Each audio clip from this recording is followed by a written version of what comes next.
Blog Talk Radio.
Ishakwe inshuti zacu banyarwandakazi bayoboke b'ishyaka ryacu namwe mwese mwumva iki kiganiro turabasuhuje.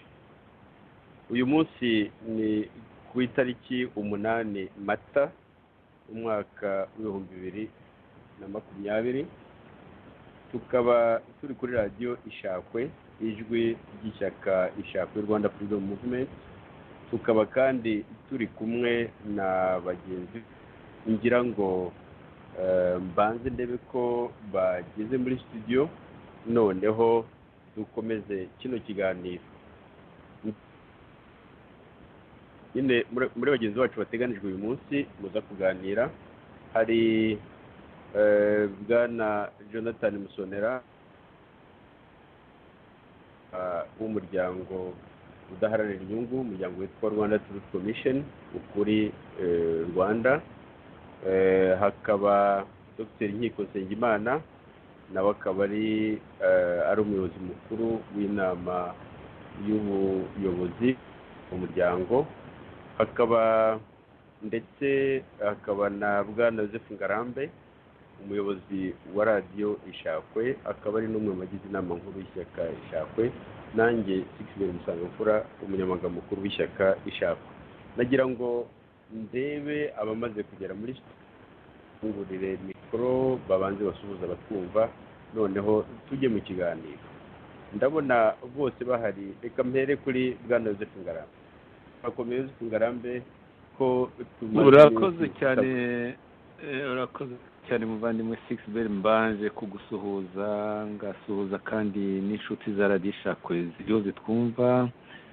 Mwese ndabifuriza ubuzima bumeze neza buzirana n'iki cyorezo cyaduteye cya corona virus.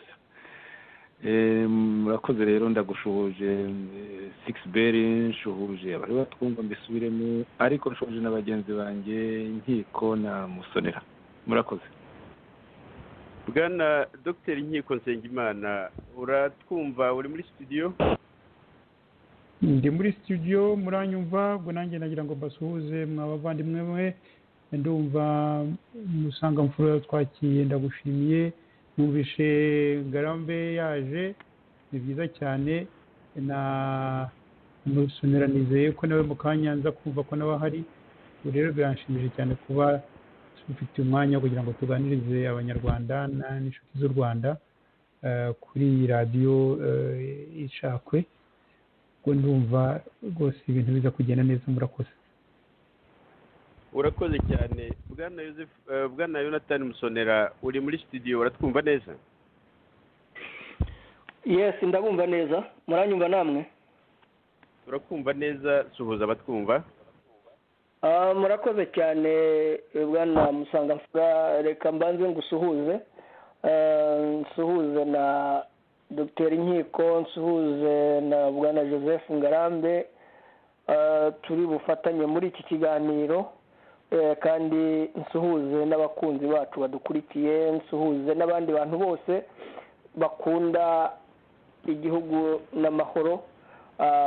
turi bufatanye muri iki kiganiro. Nkaba rero mbifurije ikaze n'amahirwe no gufatanya mu mahoro n'imigisha y'Imana.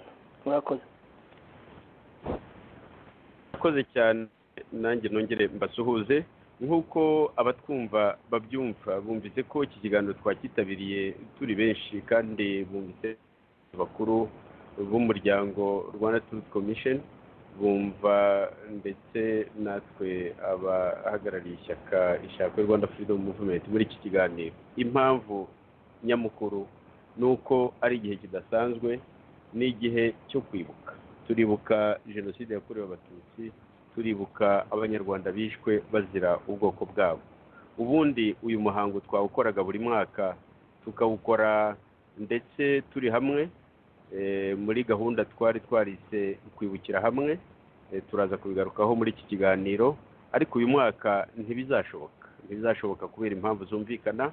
Izo mpamvu ni uko n'iki cyorezo cya virusi ya korona gituma mbese abantu baguma iyo bari, ntibashobore guhura ngo babe bakungurana ibitekerezo.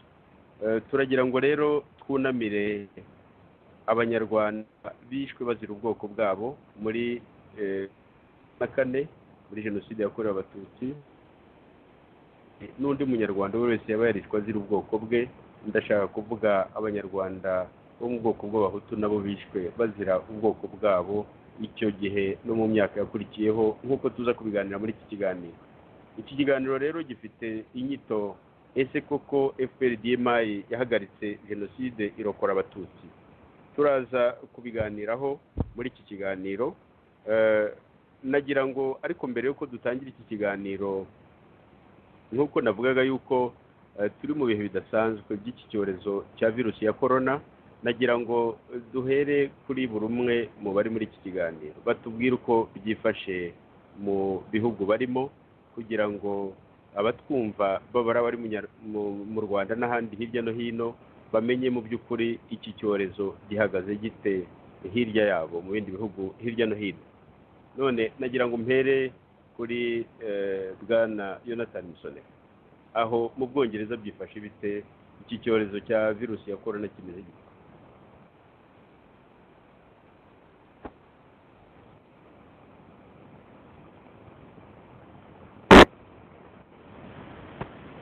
Agomba kuba agize akabazo ka tekinike, mikoro ye irafunguye. Reka njye kuri Dr. Nkiko. Ndakumva neza Sixbert. Ndakumva, uranyumva? Niba unyumva ijambo tubwire uko byifasha mu Bwongereza. Urakoze cyane muvandimwe Sixbert. Mu by'ukuri hano ibintu byifashe nabi ukurikije uburyo birimo bigenda, kuko muri iki gihugu tumaze kugira abantu bamaze gupimwa cyangwa se abanduye bagera ku bihumbi 66,733. Abamaze gupfa ukugeza uyu mwanya tuvugana ni 7,097. Ku buryo rero urebye mu by'ukuri muri iyi minsi 3 ishize tumaze iminsi dupfusha abantu benshi, ku buryo hapfaga abantu 600 n'abandi 800. Uyu munsi hari ejo hapfuye 938, ku buryo ubona ko bigenda bizamukaho kugira ngo bimanuke. Rwose ukabona ko intera bifite hano irimo yihuta cyane, ndetse kurusha n'ibindi bihugu tuzi nk'Ubutaliyani na Espagne n'Ubushinwa na Amerika. Urebye muri iyi minsi 3 ko ibintu byagiye byihuta, twari turi mu bihumbi 3 gusa, ariko muri iyi minsi 3 bikaba byarazamutse bikaba bigeze mu bihumbi 7,097. Gusa ntawe uzi iherezo ryabyo, ariko Imana izi impamvu iki cyorezo kiri aho ngaho. Izi n'igihe kizahagararira ni ukwishyira mu maboko y'Imana nk'uko bisanzwe, ikazaba ari dutabara. Murakoze. Dr. Nkiko Nsengimana, mu Busuwisi byifashe bite? Busuwisi naho nyine byifashe nabi. Ubu tumaze, igihugu cyacu ni gitoya ku Bwongereza, ariko abantu ubu ngubu abantu 24,000 na 46 nibo bavuga bamaze gufatwa n'icyo cyorezo. Abapfuye muri bo ni 988. Iyo ubirebye icyakora usanga umubare w'abapfa urimo kugenda ugabanuka, n'umubare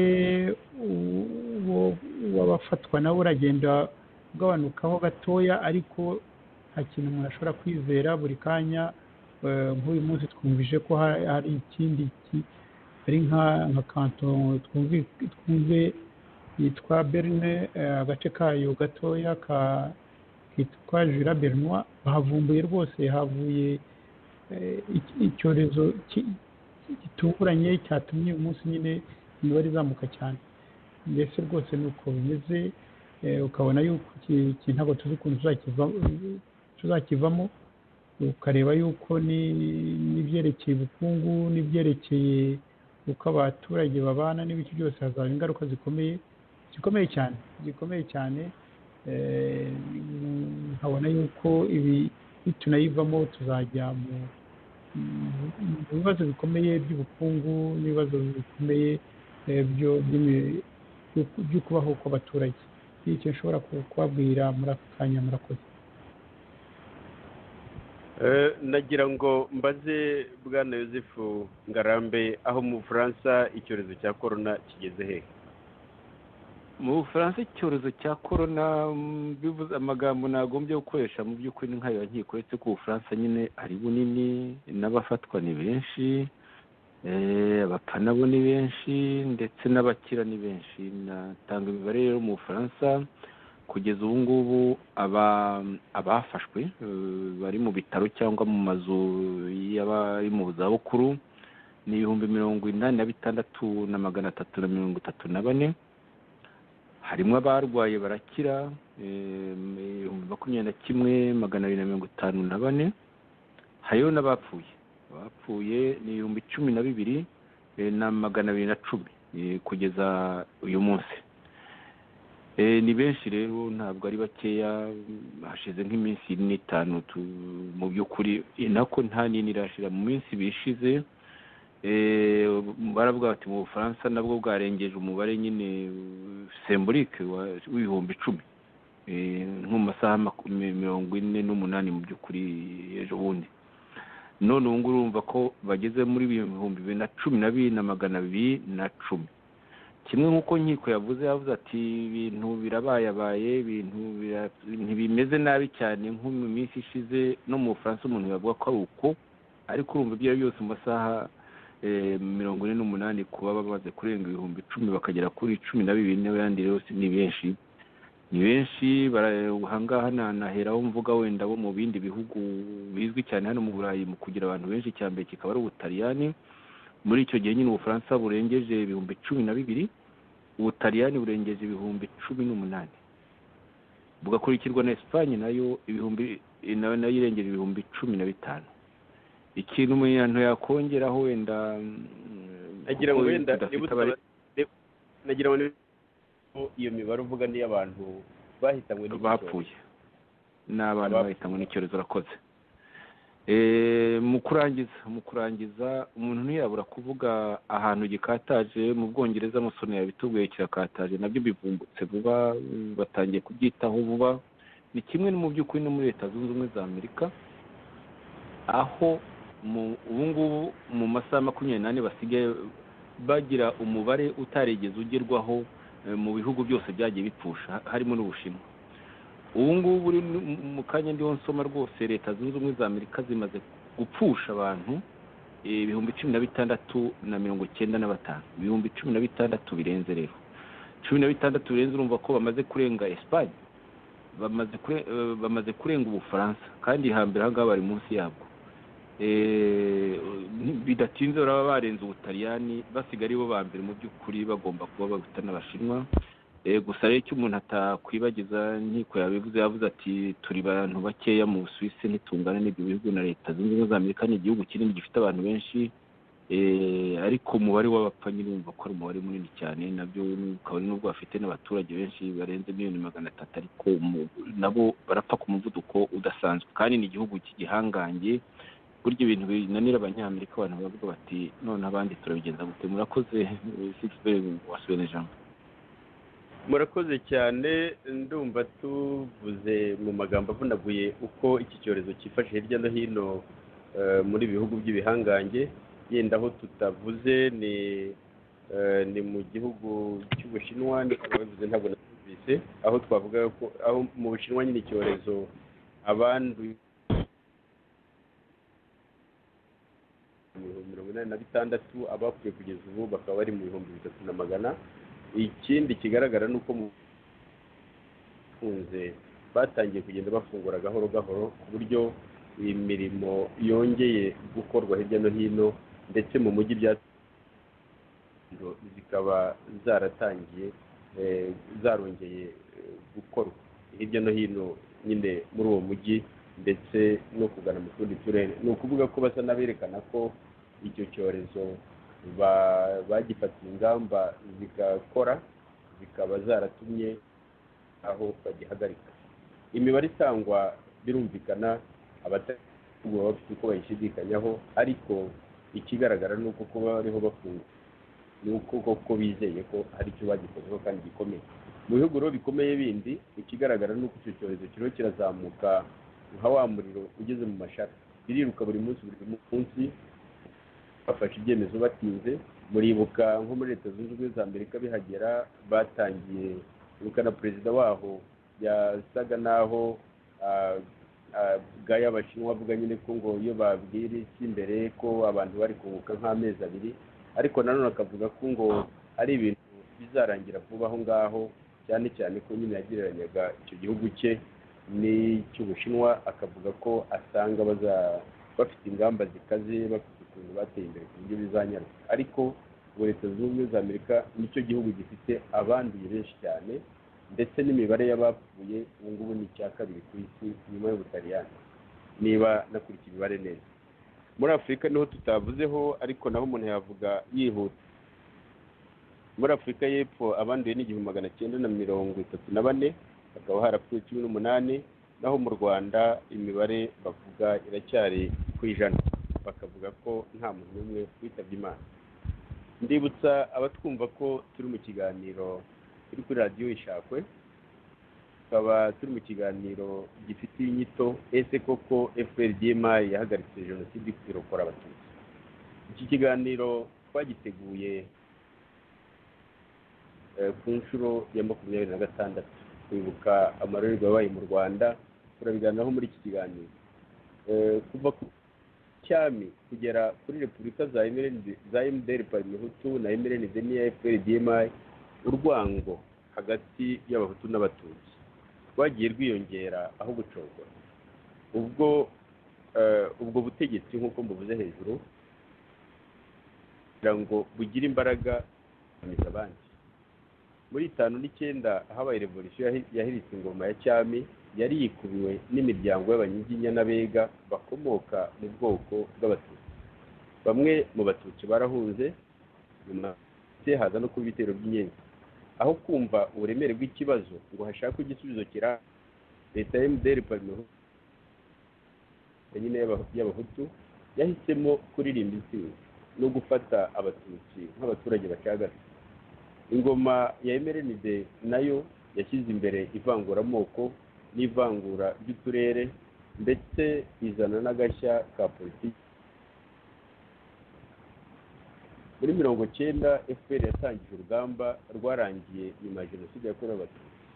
Imbarutso y'iyo jenoside ni ihanurwa ry'indege ya Perezida Habyarimana Juvenal. Icyo gihe kandi FPR-DMI yihano yari izi neza ingaruka zazo, kubera umwuka mubi wari mu gihugu n'urwango abahutu bari bamaze imyaka batozwa muri iriya ntambara ngiye mu Kwakira 1990. FPR imaze gufata ubutegetsi mu mikorere yimakaje politiki yo guhora n'iyivangura. Ivuga ko yahagaritse jenoside ikarokora abatutsi. ariko nabo ibageze ku buce. Ikigaragarira buri wese ni uko inyungu z'ubutegetsi kuri ziriya ngoma zose navuze ntaho zihuriye n'amoko.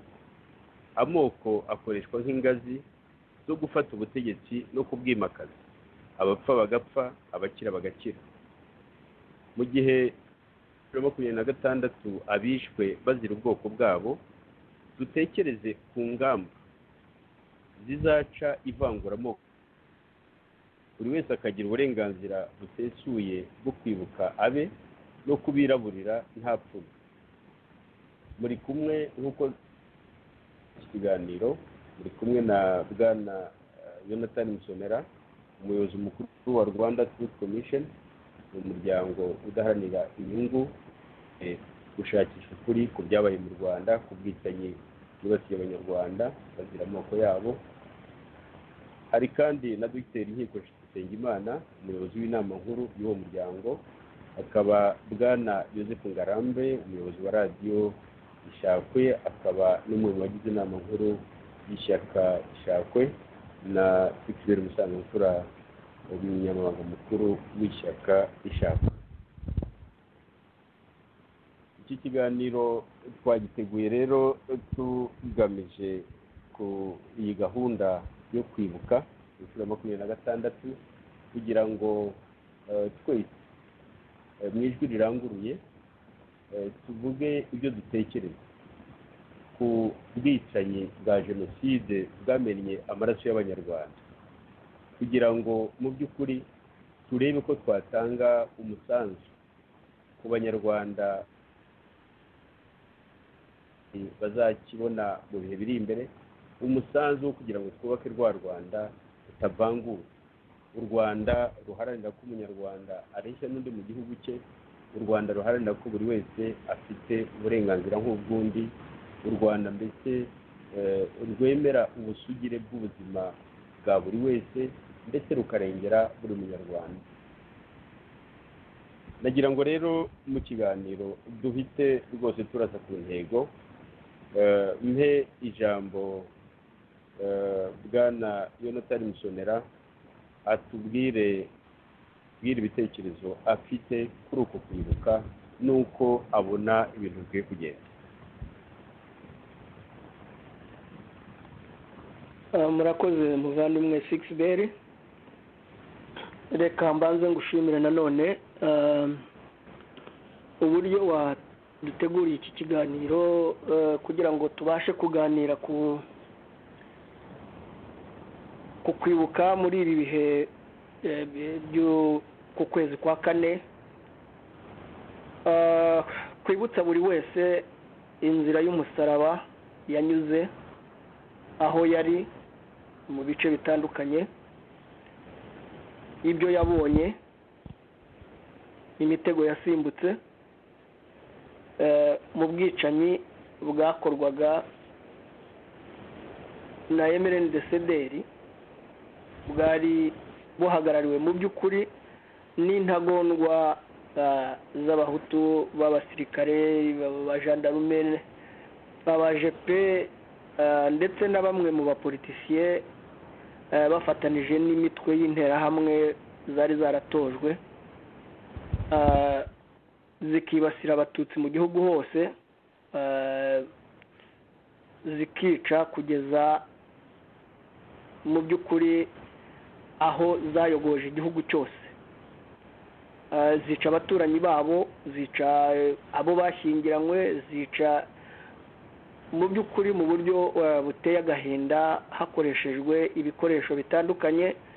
Abasirikare bakoreshaga imbunda na za autoburende, amagrenade n'ibindi, abaturage bakoresha imipanga, amacumu, impiri n'imbwa zo guhiga bihishe.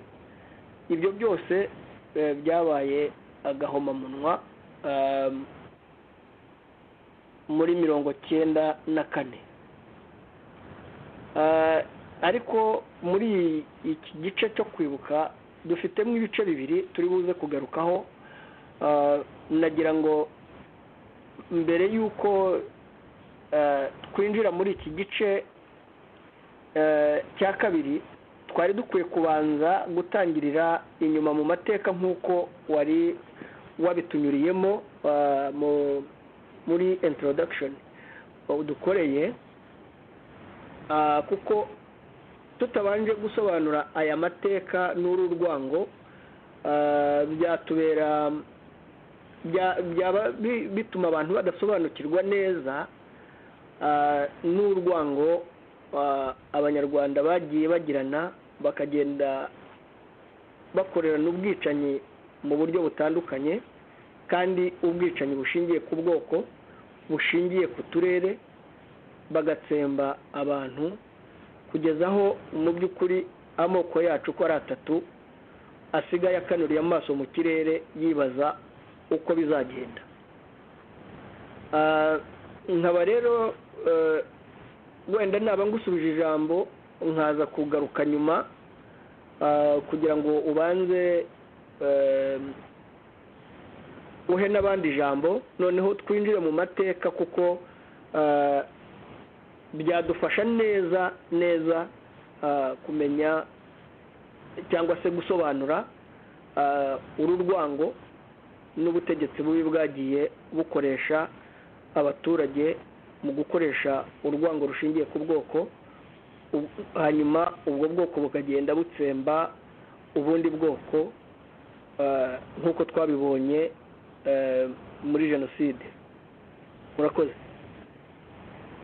Musondera, urakoze cyane kuri ibyo bitekerezo, kuko reka tubanze tuganire ku mateka, ukuntu urwango rwagiye ruzamuka ndetse ubutegetsi bukagenda rurubagara rwiyongera, rugasugira, rugasagamba, rukagera ubwo umunyarwanda mbese abanyarwanda ndetse ku bwinshi bafata ibikoresho byo kugira ngo bamene amaraso y'abandi banyarwanda. Iyo nzira ndende yageze aho abanyarwanda bakora ikintu cyari kirazira mu Rwanda, bakagera ubwo abantu bica imiryango, bagatsemba, bakica abasaza, bakica abakecuru, bakica abagore, bakica abana. Mbese urwango rwagize aho umunyarwanda agira yica undi, akica nabe, abantu bagahigwa nk'abahiga ibisimba, abantu bakavuza amaruru, imbwa bakongera kuzambika amayugi kugira ngo zijye guhiga. Urwango kugira ngo rugere hariya byagenze bite? Ayo mateka ni ayahe? Kuko wa mugani kugira ngo abantu bajye kuvuga gusa ibyabaye batareba ukuntu byagiye bizamuka, ukuntu umwuka wagiye ututumba ukagera aho bisandara bikagera aho ngaho. Ni ukwiga mbese kujya kureba ibyabaye gusa umuntu atarebye aho handi, ni ugufata ikibazo macuri, bityo no kuba umuntu yatekereza gushaka umuti, ugasanga abantu bagiye gushakira umuti aho utari, kuko umuti uri muri ya mateka na bwa butegetsi bwagiye bukoresha amoko kugira ngo bushobore mbese kwicara ubutegetsi, abashaka gufata ubutegetsi bakoresheje amoko kugira ngo babufate, kugira ngo babwimakaze, no kugira ngo bashobore gusahura igihugu bavuga bati ni mwebwe turiho dukorera. Kandi mu by'ukuri icyagiye kigaragara buri gihe ni uko abo bantu babaga bikorera ku giti cyabo. Ndagira ngo muri urwo rwego rw'amateka mbanze nk'ijambo Dr. Nkiko Nsengimana atubwire uko abona iyo nzira, hanyuma narangiza arakurikirwa na Bwana Yozefu Ngarama. Murakoze bavandimwe mu Sangamfura. Nibyo koko ntabwo umuntu yaza ngo utangire ikiganiro nk'iki kireba jenoside yakorewe abatutsi n'iyakorewe abahutu, ngo tuvuge ngo ibintu byaje gutya gusa ngo muri 1994 byikubita aho ngaho, nk'aho mbese ari ibintu bitubwiririye. Njye rwose mbona mu muco wa kinyarwanda aya mahano yo kwica igihiriri abantu ukabatsemba maze igihe kinini cyane. Ikintu tugomba kugitekereza tukakireba, kuko igihugu cyacu rwose urebye bavuga cyashinzwe hashize imyaka irenze 400-500, ubona cyuzuye amateka y'amaraso n'imiborogo, aho usanga imiryango nyine yaragiye itsembwa rwose hafi gushira, kubera nyine cyane cyane akenshi wa mugani nako ni buri gihe kubera ubutegetsi. Noneho bakica abantu bamwe babazira yuko bagonganye mu butegetsi, cyangwa se babaziza ubwoko bwabo, cyangwa se babaziza uburere. Twibutse yuko nuko byagenze ku Rucunshu, aho bishe Rutarindwa bakimika Musinga, biraye mu Manyiginya barica barayogoza. Nuko byagenze muri revolution wa mugani nk'uko mwabivuze muri 1959 maze guhama. Muzi ko biraye mu Batutsi b'abanyapolitiki ndetse n'abadafite aho bahuriye n'ubutegetsi n'inyenzi ngo zateraga u Rwanda baricwa. Ukabona kandi abo Batutsi bari mu gihugu nabo muri 1959 iyo revolution ibyo yashakaga ko abantu bareshya ko buri wese agira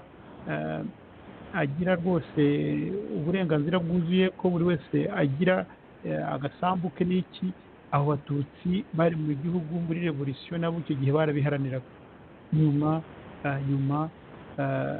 wa mugani nk'uko babivuze haza kuba turatsinzegaye, noneho iba mbese ingoma bavuga ko yitiriwe Abahutu, Abatutsi bajya ku ruhande, bigenda gutyo.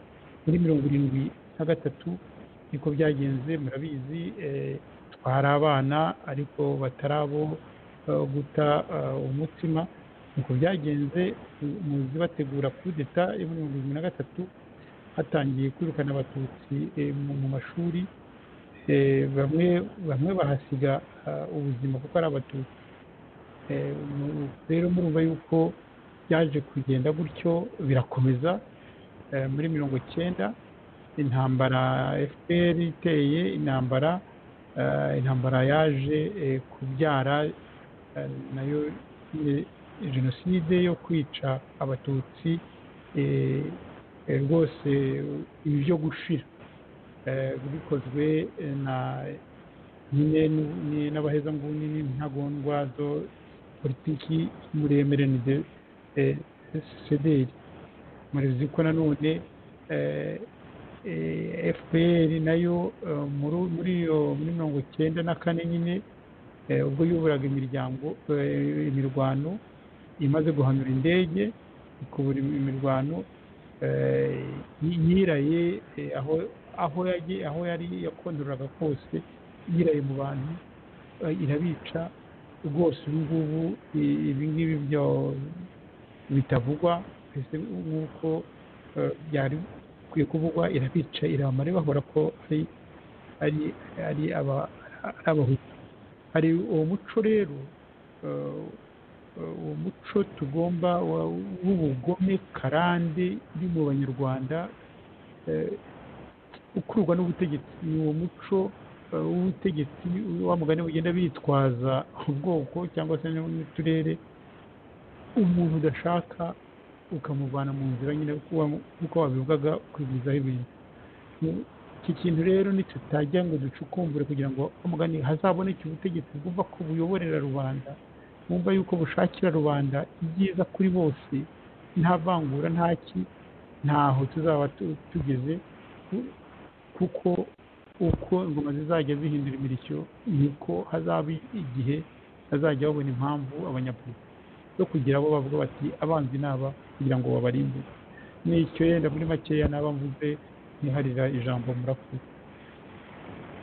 Urakoze cyane kuri ayo mateka ngo ryasubiwemo. Nagira ngo mbere yuko nanjye ngira icyo mbivugaho mbaze nk'ijambo Bwana Yozefu Ngarambe, dore ko n'abantu bamukumbuye cyane kuri iyi radiyo. Abantu bariho bambaza bati Yozefu Ngarambe amakuru ye. Yozefu Ngarambe rero ahagaze neza, abari bamukumbuye bariho baramwumva.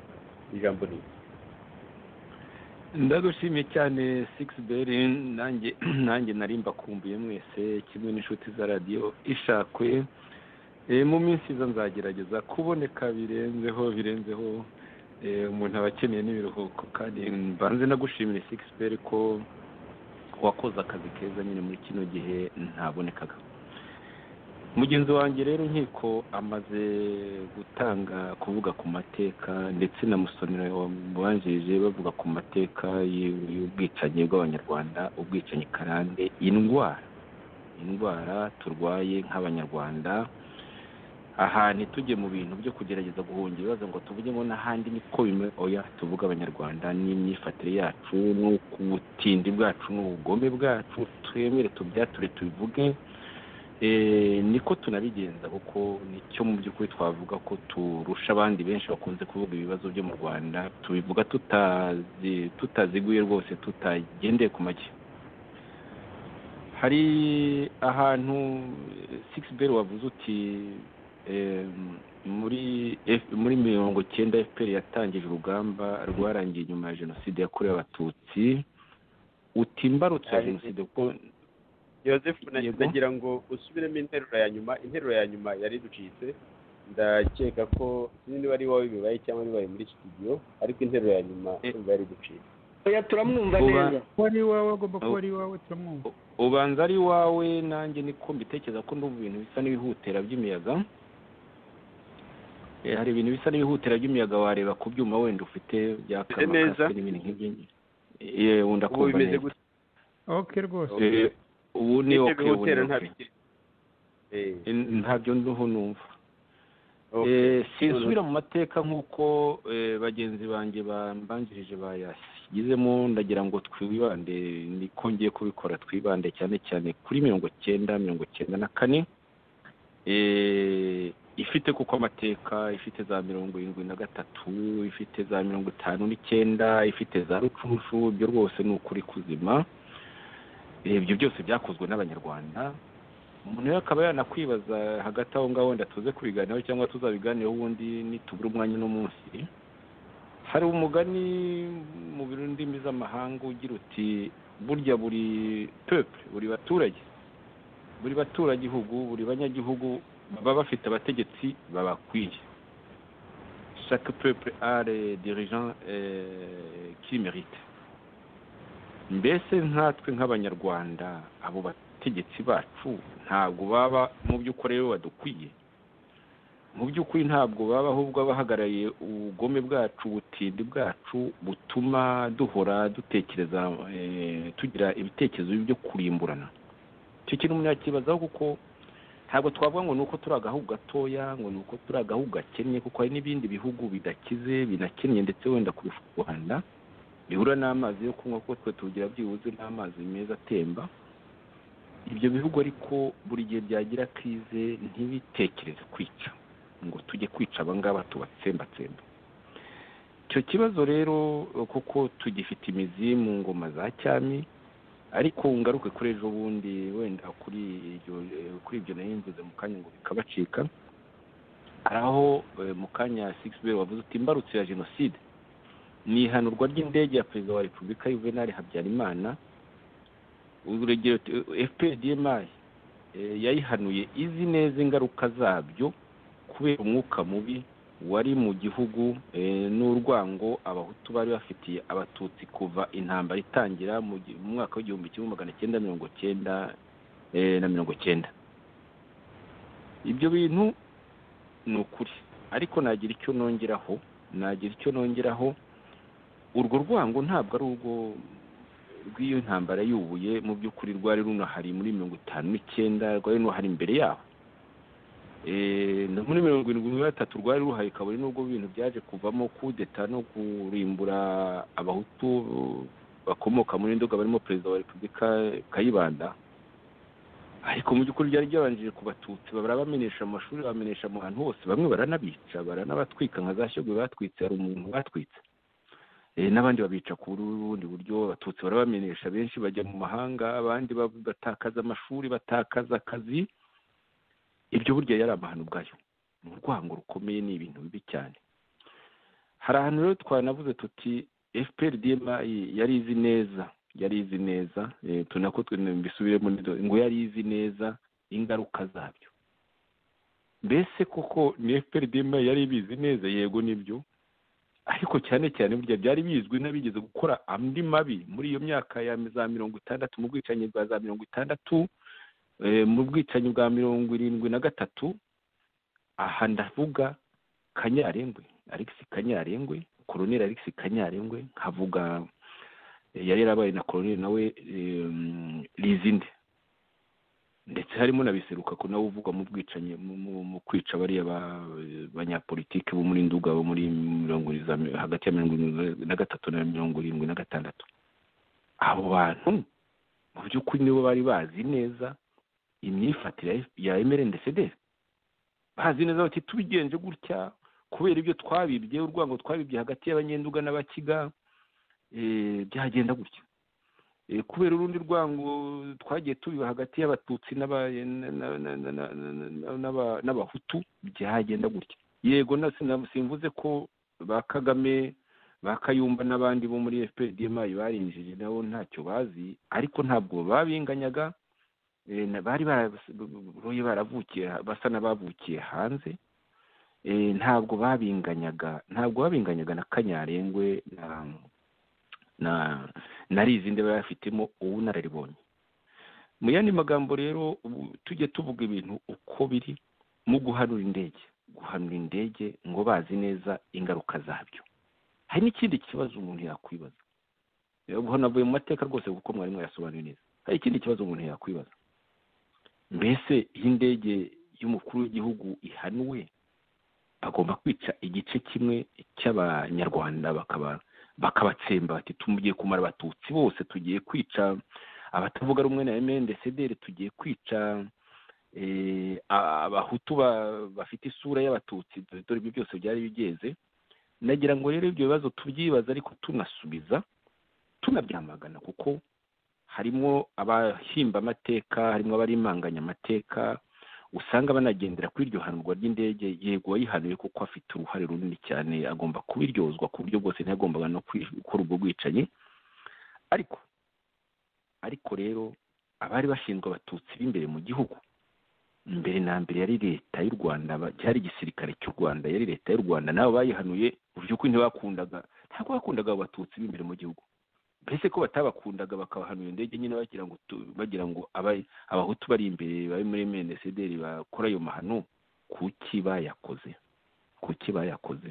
Icyo kiri ikintu, kuko kujya kuvuga ngo kubera ko indege yahanutse ngo abantu ngo FPR yabikoze ibizi, harimo ababinyereraho babigenderaho bashaka kumvikanisha ko byose tugomba kubiryoza FPRDMA itari ishinzwe abatutsi b'imbere mu gihugu. Mu by'ukuri tuzi neza ko itanabakundaga, ahubwo twagomba kubabungabunga cyane kimwe n'abandi banyarwanda, tukarwanira hamwe, bityo amahirwe yo kugira ngo hapfa abantu benshi, nako sinabyita amahirwe, kugira ngo hapfe abantu benshi ntabwo bari gupfa ari ku bwinshi kuriya. Nta nubwo yewe FPRDMA iba yarafashe ubutegetsi n'iyibufata ntabwo ari kubugumaho, ntabwo ari bifite ubwitwazo. Mbagira ngo aho naho muri ya mikorere yacu yo gushaka ukuri, yo kugira ngo tutashakuka kugerageza kwikuraho ibintu, dushaka kwibagirwa n'abantu bamwe na bamwe bishwe nk'abo b'abahutu, bishwe n'abandi bahutu. Mbagira ngo nyine ibyo bintu tube wa mwihariko wacu wo gukunda ukuri, wo gushakisha ukuri nyine tubitindeho. Murakoze, niba wenda hari ibyo ntavuze neza mwambaza. Murakoze, wasubirana ijambo 6B. urakoze cyane bwana Yozefu Ngarambe. nizeye ko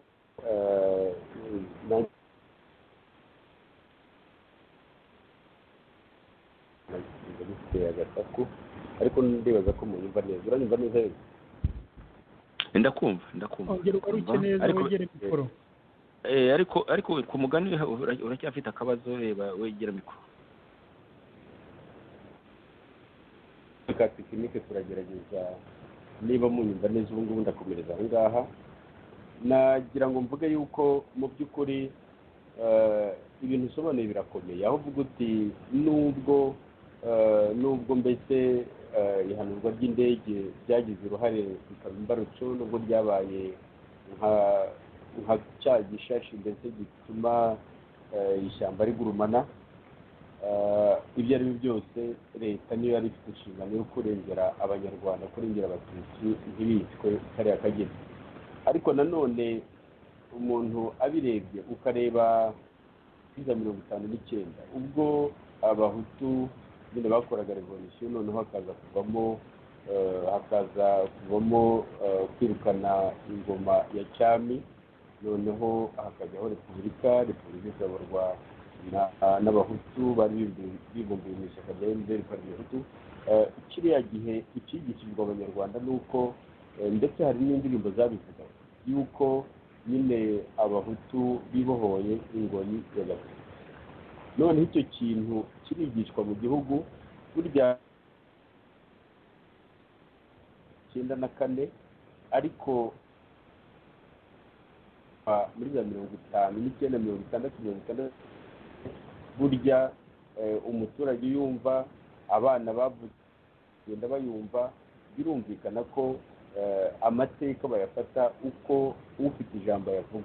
Ni ukuvuga abafite ijambo ni abafite leta bakoresha ibitangazamakuru bya leta, ni abafite ubutegetsi baba bashobora guhuza abantu benshi cyane bakabahuriza hamwe bakagira ibyo bababwira.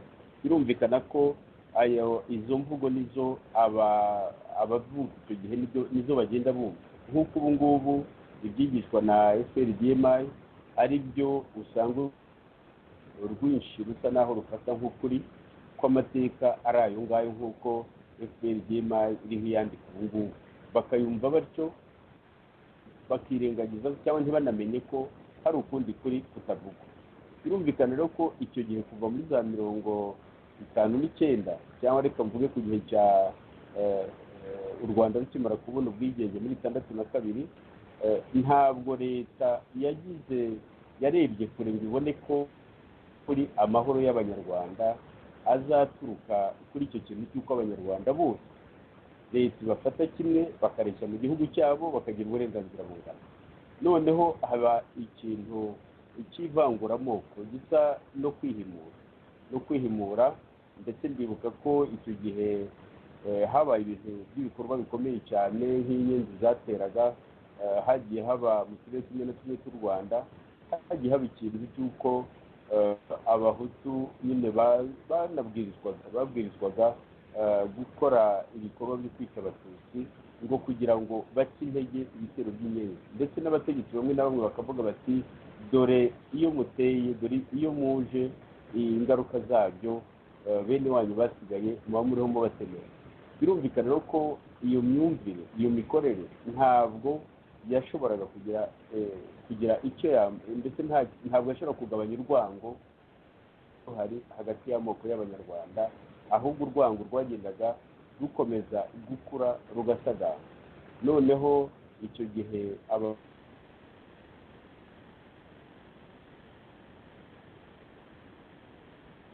yakara mu gihugu cye nyine acisha makeya aremera ndetse asurwa bukundi na buhoro. Icyo kintu rero muri 73 Habyarimana akora kudeta mbere y'abasura abatutsi avuga ati nzanye ubumwe n'amahoro. Mbese ukuntu yakindaguye abayoboraga MDR Parmehutu, abari muri ubwo butegetsi, ukuntu yabakindaguye byasaga n'ibintu bitanga bivuga biti abamereye n'ababatutsi, abakuye abatutsi ku butegetsi twabahannye, twabumvishije ndetse banashize bapfuye. Kuko hari abatutsi bavuze bati ubangiye mu buryo, ariko rero nabo baza gutangara babonye nyine ko ahubwo ibintu byari bihugiye ku mirari, cyane cyane ko bari banabizi, banamenye ko imvururu zabaye mu mashuri muri 2003, bamenye ko izo mvururu zateguraga kudeta. Baza kumenya ko mu by'ukuri abana yigiraga nyuma nyinshi, ariko bazi ukuntu gahunda bagiye bazipanga bavuga bati reka dukore ibi n'ibi urwitwazo rwo kugira ngo niduhirika ubutegetsi abantu bazumve ko dukuye igihugu aharindimuka, ko turohoye igihugu abayanga. Ni nayo disikuru yavuzwe mu minsi ya mbere abagize uruhare rukomeye cyane muri ibi ba Rizinde na Kanyarira bari mu nkotanyi muri 94 ariko kuba bari mu nkotanyi banazi mu by'ukuri n'ibyo bibazo n'urwango uko rwari rumeze ntabwo batanze umuganda uhagije kugira ngo bashobore gukangura abo bashobora gukangura abo bari kumwe mu buyobozi bw'inkotanyi kugira ngo berekane ko ingaruka zizaba mbi cyane niba abantu bahisemo ku butegetsi barabikoze ariko nta bimenyetso byo n'intege nkeya badashobora no kugira kuri politiki ya rwihishwa kuko FPR yari ifite politiki igaragara itangaza ikagira n'indi politiki umuntu yavuga ko yari ihishe indi politiki itaragaragaraga kandi mu by'ukuri ari nayo politiki yaje kugaragaza nyuma ko ari nayo yari ifite imbaraga birumvikana ko bari muri mu buyobozi bwa FPR muri FPR inkotanyi nta gatege bari bafite niba yenda n'izo nama barazitanze zishobora kuba zarabaye imfabusa ariko ntibikuraho ko n'abantu bavugaga bati tugiye kubohora igihugu cyacu tumaze mu buhungiro ababyeyi bacu baduhunganye turi impinja cyangwa se abandi benshi muri twe bavukiye mu buhungiro bavukiye mu buhunzi reka dutahe dushaka amahoro mu gihugu cyacu nabo bari bafite inshingano ikomeye cyane yo kumva ko amahoro anahera aho ngaho nyine aho binjiriye n'aho basohorera bari bafite inshingano yo kumva ko yo gupima bakamenya ko n'urwo rwango ruhari rushobora guturika cyane cyane ko kuva intambara yo muri 1990 itangiye inyigisho zo kugira ngo yerekane ko abatutsi aribo bateye igihugu ko abatutsi ari ibyitso cyane cyane byaranaba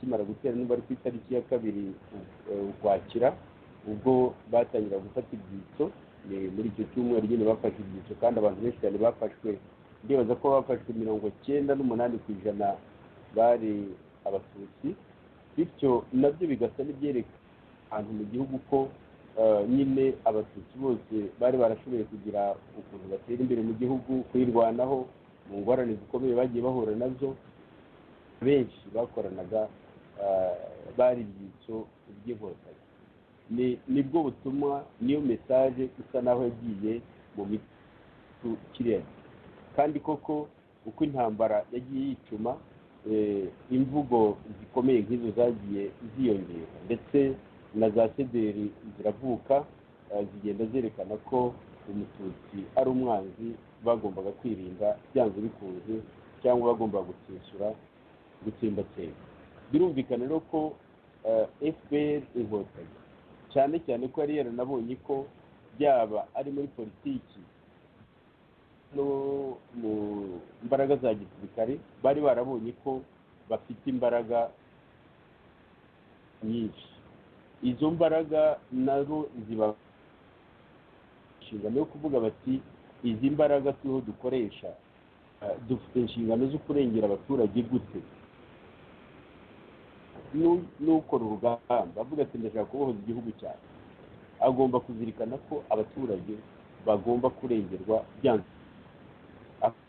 kugira ngo abaturage badatikizwa bazira nyine izo za politiki z'abantu bafite inyungu zitandukanye zishingiye ku moko hari ku buryo byari ngombwa ko abantu ku mpande zombi bagomba kuzirikana umuturage bakamenya ko umuturage agomba kurengerwa umuturage ntavangwe n'inyungu abantu bari bafite z'ubutegetsi barwaniraga cyangwa se n'intambara nagira ngo no gutindana ijambo ndihe Yonatani Musonera ntacyo yavuze kuri iyi ngingo ndagira ngo nawe agire icyo avuga noneho tujye ku gice cya kabiri ndabona n'igihe kiriho kigenda Yonatani Musonera. urakoze nanone muvandimwe 6BR ngushimire nanone kandi nshimire cyane Dr Nkiko na Joseph Ngarambe uburyo basobanuye cyane cyane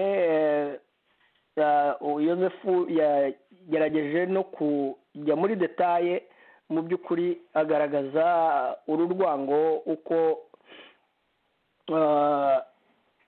ruteye, anashimangira ko ibi bibazo byose ari twebwe bene byo dukwiye no gushaka ibisubizo byo guhagarika ibi bibazo by'urwango ruteye rutya, twamagana ubutegetsi bubi bwagiye burangwa n'aya mabi. Ikindi nagarukaho mu by'ukuri nsubiye inyuma gatoya ni ukwibaza ngo revolisiyo yo muri 1959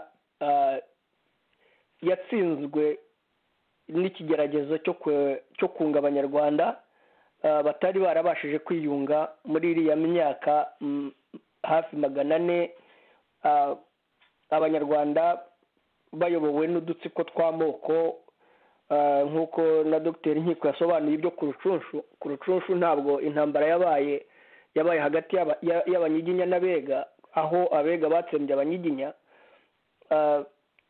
ariko noneho 59 no kuzamura muri biriya bihe by'ibitero by'inyenzi,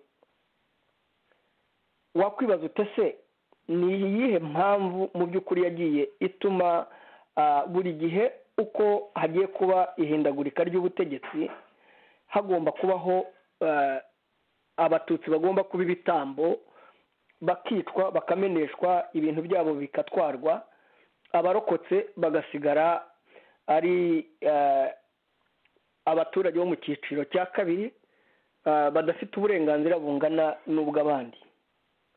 Aho ibyo ni ibibazo tuzagenda tugarukaho kuko ntabwo ari ibibazo twarangiza muri iki kiganiro, ni n'ibibazo bigaragaza nyine inkomoko mu by'ukuri y'urwo rwango nk'uko twabitangiye.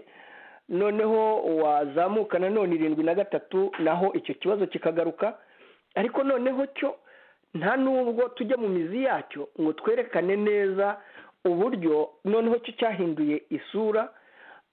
Muri kudeta abatutsi baricwa, abandi bameneshwa mu mashuri nk'uko mwese mwabivuze, ariko twirengagije uburyo hatsembwe abahutu bo muri bari abarida ba MDR Parmehutu, uburyo bishwe ndetse hagati y'73 na 76 kugeza naho bica na Perezida Kayibanda. Aha naho ibyo bitambo by'abatutsi byarabonetse, baricwa, abandi barameneshwa, abandi bavanwa mu mirimo, abasigaye nyine basigara bari aho ari ingaruzwa muheto. Noneho nk'uko twari twazamutse tukazamuka, noneho tukagera muri 90 haba ibitero, noneho tukagaruka muri 94 aho noneho jenoside yakozwe kugeza aho bagombaga gutsemba buri mututsi wese, bakamekinga sure ko babishe ntawe usigaye. 6 niwe wari ugarutse mu matariki ya 2 n'amatariki ya 4 z'ukwezi kwa 10 muri 90 ubwo hafatwaga ibyitso. Ahangaha niho abantu benshi bagiye mu by'ukuri bicwa, abandi barafungwa, bigaragaza koko urwo rwango uko rwari ruteye n'uburyo mu by'ukuri byerekanaga ko hazabaho itsembwa ry'abatutsi. Aha rero niho turi bwinjire noneho muri cya kibazo gitangira kivuga ngo ese koko FPR-DMI yahagaritse jenoside irokora abatutsi. Icyo ni ikibazo turi bwinjiremo, ariko mu by'ukuri nta birebire ndi bujyemwo birenze ibyo bagenzi banjye bari bamaze gusobanura, ahubwo mu buryo bwo kwihutisha ikiganiro kubera ko igihe kitaza kudushirana tutavuze ku zindi ngingo, nagira ngo nsubize 6 ijambo noneho twinjire mu ngingo ya kabiri. Murakoze. ushobora kumpa akanya gato, hari akantu nagira ngo nkosore. Dr Nkiko Nsengimana ijambo nyine warifata. urakoze ni gato cyane. Hari ahantu wavuze yuko mu gihe bafataga ibyitso muri 1990 mu matariki ya mbere y'ukwa 10 ko 98% bari abatutsi. Icyo ni ikintu rwose nakurikiranye cyane kuko twirukanse inyuma, nayoboraga imiryango itaharanira inyungu kandi turimo no kureba uburyo twashinga imiryango y'uburenganzira muntu. Twaje gukora nketi inyuma muri asosiyasiyo yitwaga ADR, noneho tusanga abantu byari hafi 800 byafunzwe, 70% bari abahutu, 30% bari abatutsi. Bivuga ariko ko 30% ujanishije iyo 30% n'abantu iruta 70%. Ibyo nagira ngo mvuge gusa nta kindi. Murakoze. Nagira ngo nanjye nsabe ijambo rwose rigufiya. Urakoze cyane mwuzuze. urakoze cyane nanjye nagira ngo rwose nshimangire ibyo mugenzi wanjye nkiko avuze. Niya dere yavuze burya ndi umwe mu bayishinze, ndi membre fondateur wayo, umwe muri ba membre fondateur bayo mu bashishinze. Ibyo bintu koko niko ibintu byari bimeze, nanjye niko mbizi. Kubera nyine ko abatutsi bagaragaraga cyane, nibo bagaragara, ariko abenshi bari abahutu mu by'ukuri. Aho naho ni ikintu cyagaragazaga ibizaba ko abatutsi bazakoreshwa mu rwego rwo kumara urubanza ruri hagati y'abahutu, ibintu byo gushyamirane bw'uturere. Aha nakomoza ku muntu nawe wabibonaga neza, Andrea Kameya mu kinyamakuru cy'u Rwanda Rushya, yigeze gukora article itari imwe wenda, agira ati abatutsi n'ubwoko bwaremewe kumara urubanza y'abahutu bafitanye ibibazo hagati yabo. Yavuga nyine ko abatutsi bazafatwa nka ba bouc émissaire, nka za scapegoat, nyine ko ari abo kumara urubanza. Mu by'ukuri nawe yabonaga ko harimo ikibazo gikomeye hagati y'abahutu bwabo. Ibyo ni nabyo nkiko wavuze mu kanya ati burya bafashwe benshi bari abahutu. Ibyo ni ukuri. Ibyo by'abatutsi banatera na FPR itera, ingoma ya Merendesederi yihutiye gushaka kurangiza ikibazo kiri hagati y'abakiga n'abanyenduga, ishaka kubisunikira byose ku batutsi. Murakoze, wasubirana ijambo. Murakoze cyane gukosora aho ngaho, ariko nanone tuzirikane ko kuko nanjye kiriya gihe nari mukuru nararebaga uko byari bimeze.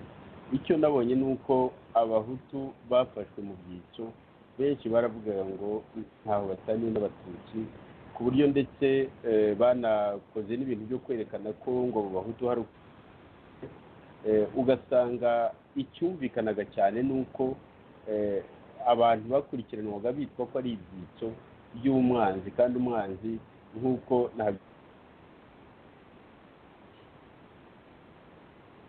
yari umututsi.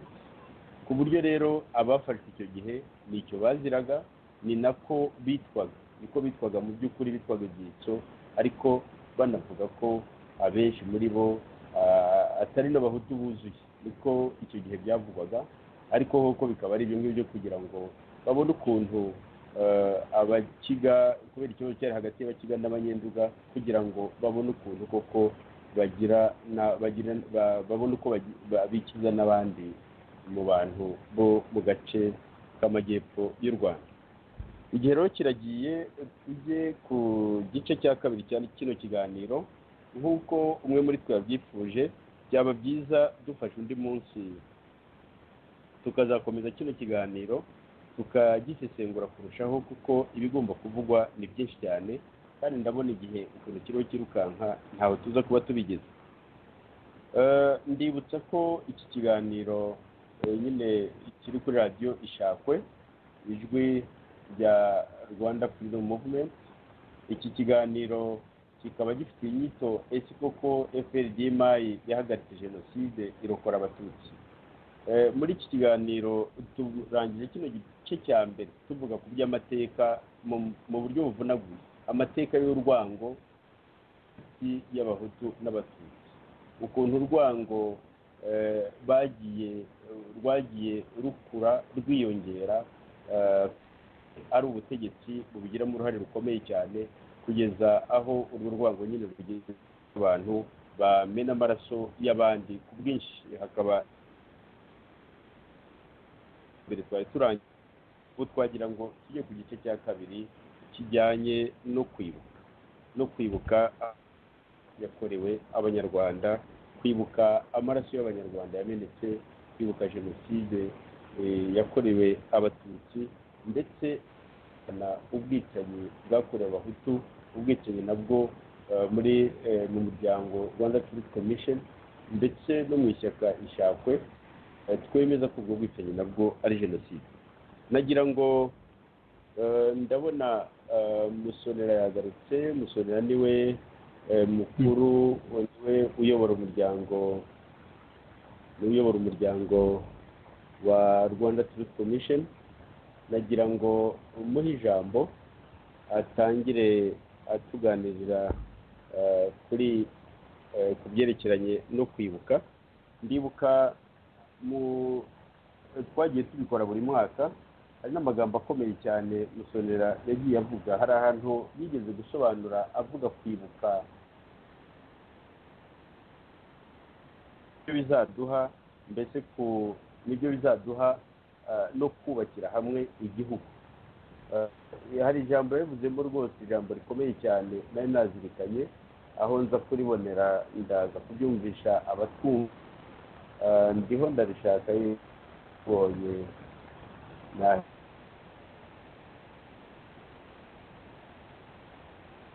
ibyumve uko Musonera yasobanuraga nyine ko kwibukira hamwe ari ikintu gikomeye cyane, kuko no kubaka igihugu twese twibonamo duhuriyeho, ni uko no mu kababaro dufatana mu mugongo, buri wese akareba akababaro k'undi kandi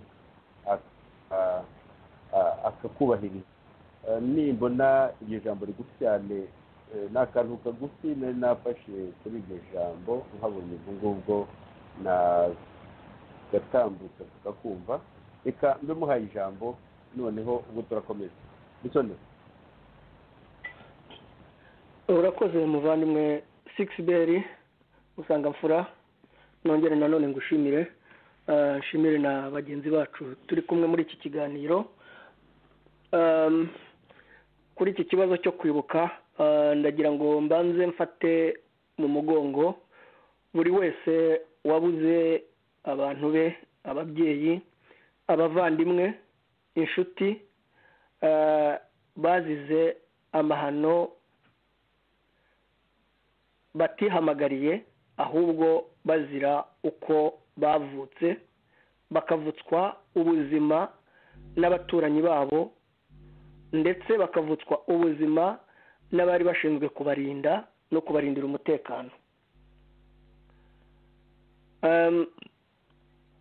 Ndagira ngo kandi ngaruke ku bintu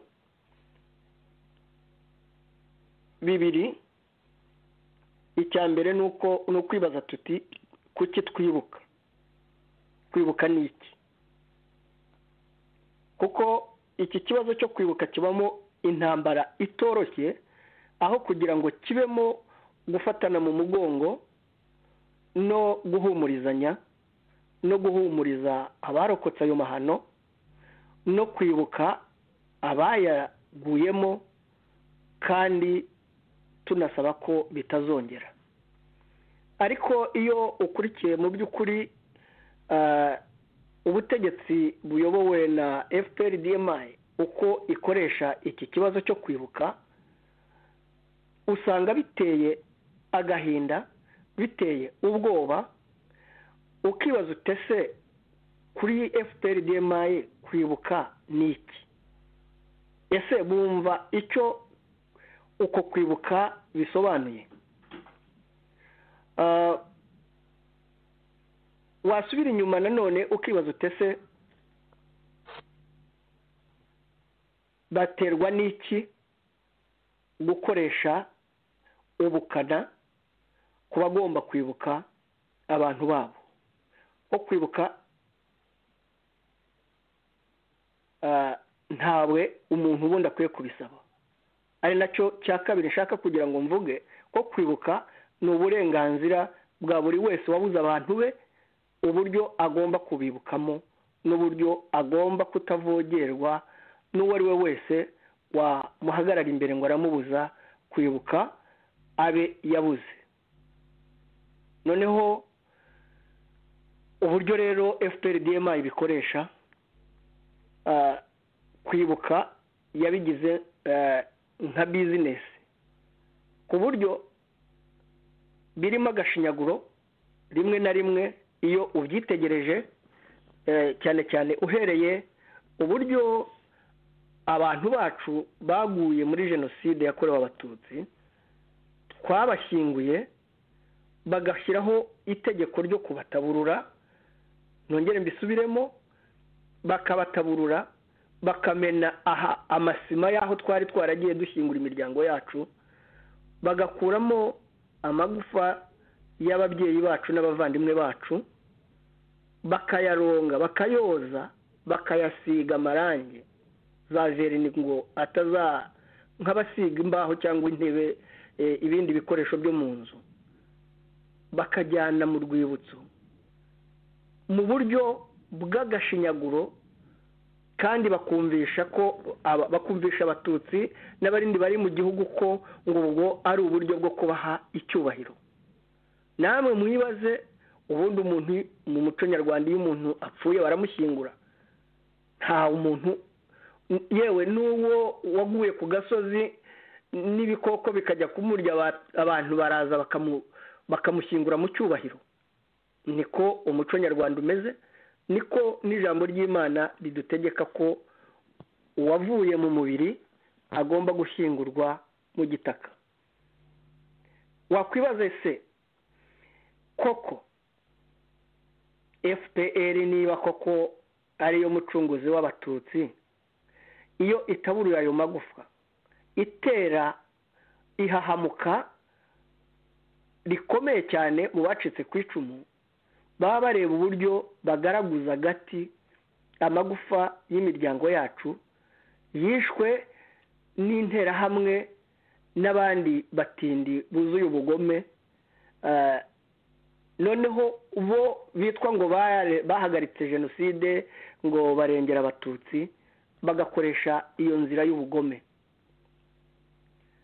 icya kabiri ikindi ndi bugarukeho ni uburyo bwakoreshejwe mu gihe cy'intambara, mu buryo twabanje kuvugaho bujyanye n'ihanurwa ry'indege.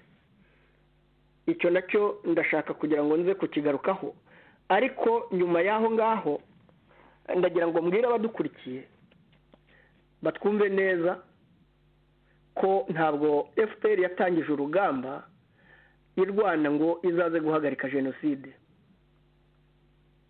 FPR yatangije urugamba rw'intambara rw'amasasu igamije gufata igihugu ngo ikureho ubutegetsi bwariho. ntabwo yatangije intambara izanywe no guhagarika cyangwa se kuzarokora abatutsi bari mu gihugu. icya kabiri, ntabwo FPR yahagaritse jenoside, kuko jenoside yarakozwe irarangira, nta na hamwe mu gihugu jenoside itakozwe. mbisubiremo nk'uko nsanzwe mbisubiramo, ntabwo ushobora gusanga inzu y'amatafari yahiye n'amabuye hagasigara amabuye yari yahagaze ngo nurangiza uvuge ngo wajimije iyo nzu, kubera ko amabuye adashobora gushya ngo akongoke nk'ibiti. ntabwo rero FPR yigeze ihagarika jenoside, ahubwo jenoside yafashije ingabo za APR gufatwa ubutegetsi vuba no kurangiza urugamba vuba, cyane ko ari interahamwe, ari bamwe mu basirikare ba FARI na bamwe mu bajandarume no mu bajepe barimo bica abaturage abandi basahura batari bushobore kurwana izo ntambara zombi. Ikindi cya kabiri nagarukaho ku ihanurwa ry'indege, Joseph na Sixbert ngira ngo mwabisobanuyeho, na Nkiko nawe yabisobanuyeho. Ihanurwa ry'indege mu by'ukuri FPR yabikoze izi neza ibizakurikira, kubera ko yari izi neza urwo rwango rwari hagati y'abahutu n'abatutsi kuva muri 59 nk'uko twagiye tubibona, kuva mu bitero by'inyenzi za 61-63, kuva kuzamuka kugeza muri kudeta Habyarimana yakoreye Kayibanda, ibyakorewe abatutsi 90 igihe cy'ibyitso. Ibyo byose FPR yari ibizi, kandi cyane ko yanavugaga ko utarya umureti utamenya amagi. Aho rero bari bazi neza ko iyo ni kimwe mu buryo bujyanye n'ibintu bya gisirikare, bakoresha inzira ya bugufi ishobora gufasha kugera ku nsinzi ushaka, cyangwa se defense ikomeye y'abasirikari iri imbere yawe yaba yakunanirwa akoresha uburyo bwa bugufi nubwo bwagira ibyo bwangiza byinshi, ariko bikagufasha kuyikuramo cyangwa gufata washaka gufata. Iyo niyo nzira yakoreshejwe. Indege ihanuwe, ibyakurikiyeho n'ubundi abatutsi bari basanganywe ako kaga bicwa, noneho habaho kubarimbura burundu. Bidufasha inzira ya bugufi yo gufata ubutegetsi. Igice kindi kiri bukurikireho ni ukwibaza ngo ese nyuma y'iyi myaka 26 aho mu by'ukuri abacikacumu bicwa amanywa n'ijoro, ese FPR irajwe ishinga no kwibuka abazize jenoside noneho ikarimbura abayirokotse? Ndagira ngo mu gihe cya bugufi twibuke ejo bundi aho bahitanye umuhanzi n'umuririmbyi w'indirimbo z'iyobokamana n'urukundo n'ubwiyunge mu bantu, Kizito Mihigo. Bamwicira muri kasho ya Remera mu maboko ya polisi, barangije bashyiraho ikinyoma ngo yiyahuye, kandi bamwishe bamukoreye iyicarubozo ku mubiri we. Noneho mu by'ukuri wagaruka ugiye kureba urutonde rw'abacikacumu bamaze bamwe mu nabashije kumenya bamaze kwicwa muri iki gihe cya nyuma ya 94, uhereye ku wavuba aha ariwe Kizito Mihigo, ukagaruka ku witwa Mwiseneza Jean Paul, uwo bakundaga kwita Nyamata, bishe bamuteye ibyuma bakamuca n'umutwe. Nyuma yo kumuteragura ibyuma bamuca umutwe, hagakurikiraho witwa Kanamugire Anisette. Ndagira ngo mbivuge gutyo kuko abagiye bitwa mu buryo butandukanye mu matariki atandukanye. Nk'uyu Mwiseneza yishwe ku itariki 10 Kamena muri 2019. Uyu Kanamugire Anisette yishwe n'inkoni, kandi inkoni yagiye akubitwa na polisi ku itariki 7 ku itariki 14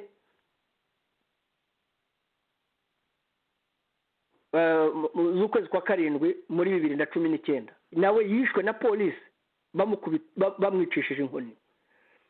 Noneho hakaza uyu mupolisi nawe wishwe witwa Gashagaza Habad. Uyu nawe yishwe ku itariki 17 z'ukwa 9 muri 2018. Bamusanze mu modoka, basanze umurambo ye mu modoka, bamwicishije imigozi nk'uko bishe nyakwigendera Patrick Karegeya.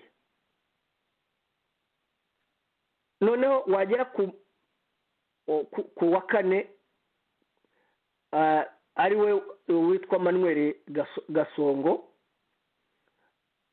Uyu yakomokaga mu Bisesero nawe ku Kibuye, nawe yishwe muri 2017 i Kigali. Hakaza Namahoro Jean Bosco, nawe yari n'umusore ukiri mutoya w'imyaka 25, nawe mwumve nawe yafashwe na polisi ku itariki 19 Mata 2017 ngo bamushinja ngo yakomerekeje ngo umudaso ngo wamusenyeye inzu. Uyu nawe yiciye mu cyumba cya polisi aho yari afungiwe. Polisi itangaza ngo yarashwe ashaka gucika. Noneho ukagaruka kuri uyu muntu wa gatandatu, ubu witwa Iribagiza Christine. Umurambo we wasanzwe mu nzu i Kigali muri Mata 2017 ku itariki 13. Hakaza uwa karindwi ari we Muyenzi Fidel Tadeyo, nawe yanyerezwe n'inzego zishinzwe umutekano ku itariki 26 Ukuboza 2016. Ntawongeye kumuca iryera. Hakaza Rwabukamba Veniste. Uyu ni umushoramari uzwi cyane mu gihugu cy'u Rwanda, mu gace ka Kibungo za Rwamagana hariya. Nawe basanze yapfuye ku itariki 10 Ukwakira 2016 i Rwamagana. Uyu muntu wa cyenda nanone Imaniriho Christian, nawe yarashwe ku itariki ya 9 Mata 2016 i Kibungo. Reka nihute uwa Padiri Dr Karekezi Dominique, noneho tuze kuri Major Kayitare Dieudonné wishwe nawe muri 2015 Gashyantare, banamwica urubozo barangije ndetse n'imitungo ye barayifatira, leta y'u Rwanda irayifatira yitwara. Tugaruke kuwa 12 ari we Rwigarasi na Paul, urupfu rwe ntawe utaruzi, bagiye babeshya ngo yagonzwe n'imodokari, kandi mu by'ukuri yishwe na polisi. Hakaza Mazimpaka Richard wayoboraga Fina Bank na GT Bank, nawe yishwe anizwe ku itariki 3 z'Ukuboza 2014. Ndagijimana John bamusanze afite ibikomere mu mutwe, yaje gupfa bidatinze ku itariki 4 Kamena 2014. Noneho hakaza uwo nawe muzi cyane witwa Niyomugabo Gerard, wari umunyamakuru akaba n'umwarimu n'umwanditsi w'ibitabo n'umusesenguzi uharaniraga uburenganzira bwa muntu. Uyu nawe yarafashwe ashimuswe n'inzego z'umutekano muri Mata 2014. Akaza undi mupolisi Habineza Charles wapfiriye i Kigali muri 2013 bamuteye ibyuma mu mutwe. Muri Bukamakoneni Gustave, uwo nawe umurambo we waje kuboneka ku nkombe y'ikiyaga mu mujyi wa Rubavu ku itariki 18 za Nyakanga 2013. Hari Ntabana Aime nawe washimuswe n'inzego za DMI zimuvana muri Uganda muri Gicurasi 2013. Ntawongeye kumenya irengero rye. Hakaza Ingabire Charles wari umunyamakuru w'Inyenyeri, nawe wiciwe i Kampala muri ku itariki 30 Ugushyingo 2011. Hakaza Lieutenant Munyemana François Xavier, yigeze kuyobora ishyirahamwe ry'abanyeshuri barokotse jenoside AEG ya KIST. Yarashwe nawe muri hagati ya 2007 na 2008. Hakaza bwana Theogene yiciwe kuri rompuwe i Kigali muri 2007 azira ko abonye abarinda perezida bica umuntu. Hakaza Mundugu John uwo bakundaga kwita Karimu, yari umuhanzi uzwi wakomokaga i Nyamata, yaciwe umutwe muri 2005.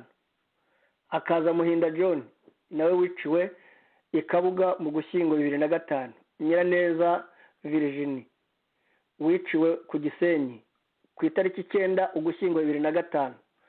Mukaruzima Immaculée yiciwe ku Kibuye 26 Ukwakira 2005. Nyemazi Elizafani yiciwe i Kaduha muri Gikongoro 13 Ukwakira 2004. Hitimana Elifazi nawe yiciwe i Kaduha ku Gikongoro ku itariki 3 Kanama 2004. Hakaza Sergeant Gahima Olivier yashimuswe n'intasi z'u Rwanda i Burundi aho yari yarahungiye, bamugarura mu Rwanda, ntabwo yongeye kuboneka. Hakaza n'uyu mugore wa Sergeant Gahima yicanwe n'umugabo we kuri Sainte Famille i Kigali, aha nyine ni muri 2003. Hakaza Colonel Kabenga Pina, Lieutenant Colonel, nawe yishwe mu mwaka wa 2003 i Kigali. Hakaza Rutinduka Sharire wishwe kuri 27 Ugushyingo 2003. Ndahimana Emile wiciwe Kaduha ku Gikongoro 14 Ukwakira 2003. Karasira yiciwe Ikaduha Gikongoro 21 Mata 2003. Mukashyaka Serafine umuyobozi wa Vega Agahozo yiciwe muri Kinyamakara Gikongoro 24 Ukuboza mu 2000. Hakaza Kabera Sieri wishwe ku itariki 5 Werurwe mu 2000. Hakaza Bayingana Victor nawe wiciwe mu irembo ryo kwa Nyirabukwe 1998. Hakaza Kajuga Antoinette umugore wa Bayingana Victor. Hakaza na Valence mwene wabo wa Kajuga, babiciye hamwe muri 1998. Hakaza Nzovu umutwe Kagaju.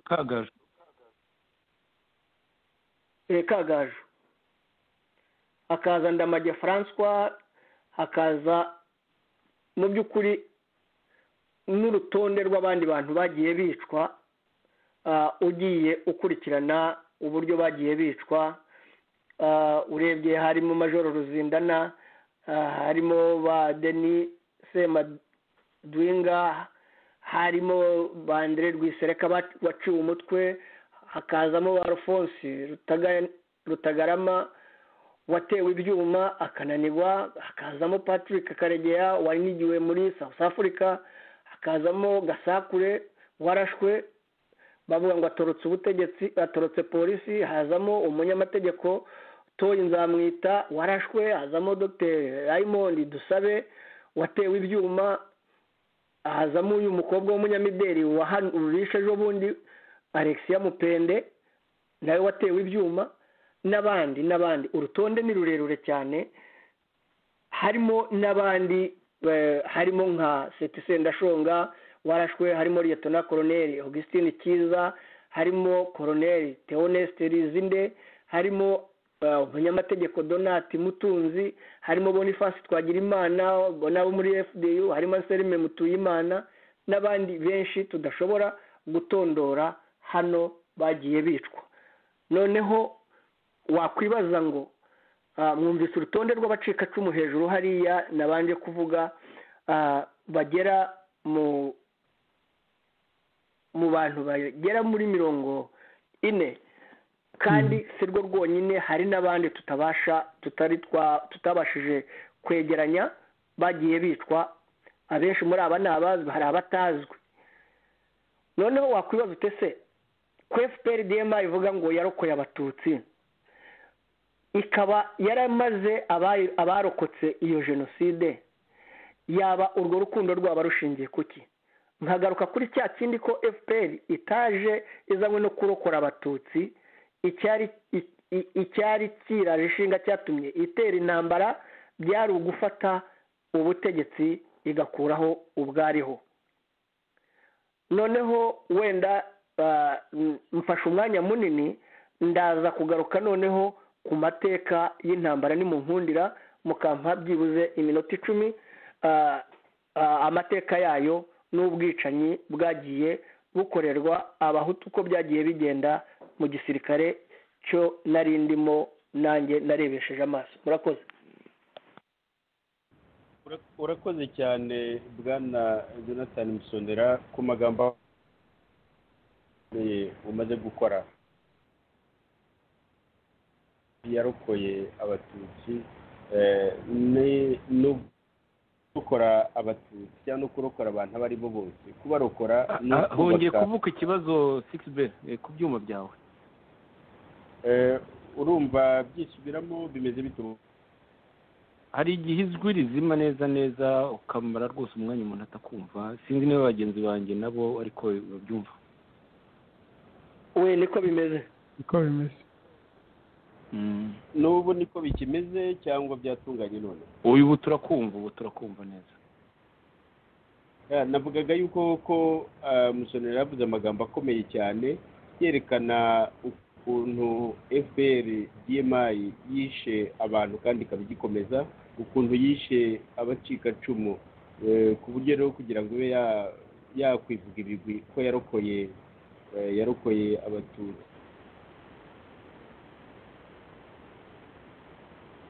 Aremereye urongera agiye. Ndibaza ko kirenze ubushobozi mfite kubera ko ndumva ndahantu hamwe ku buryo nibaza ko turajya tugusubizamo nta kundi twabigenza. Ndabona n'ikiganiro cyacu gisigaje iminota nka 20 ku buryo iriya minota ndumva wayiha Musonera avuze amagambo akomeye cyane akajya aho handi yenda ahaza gusigara tukahongeramo ibintu avuze binteye ubwoba. Ntabwo nari narigeze ntekereza ko hapfuye abatutsi barokotse ku icumu bangana kuriya bishwe n'igipolisi. Nagira ngo bishobotse iyo minota isigaye avuga ibyo bindi twege tuze kuvuga ku yandi ku bindi bisigaye niba bibashobokeye mwega muyobora iki kiganiro. Bari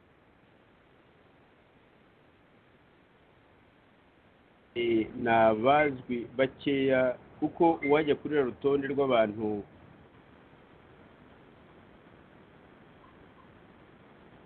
bwakwira bugake ni benshi cyane amarira ni menshi.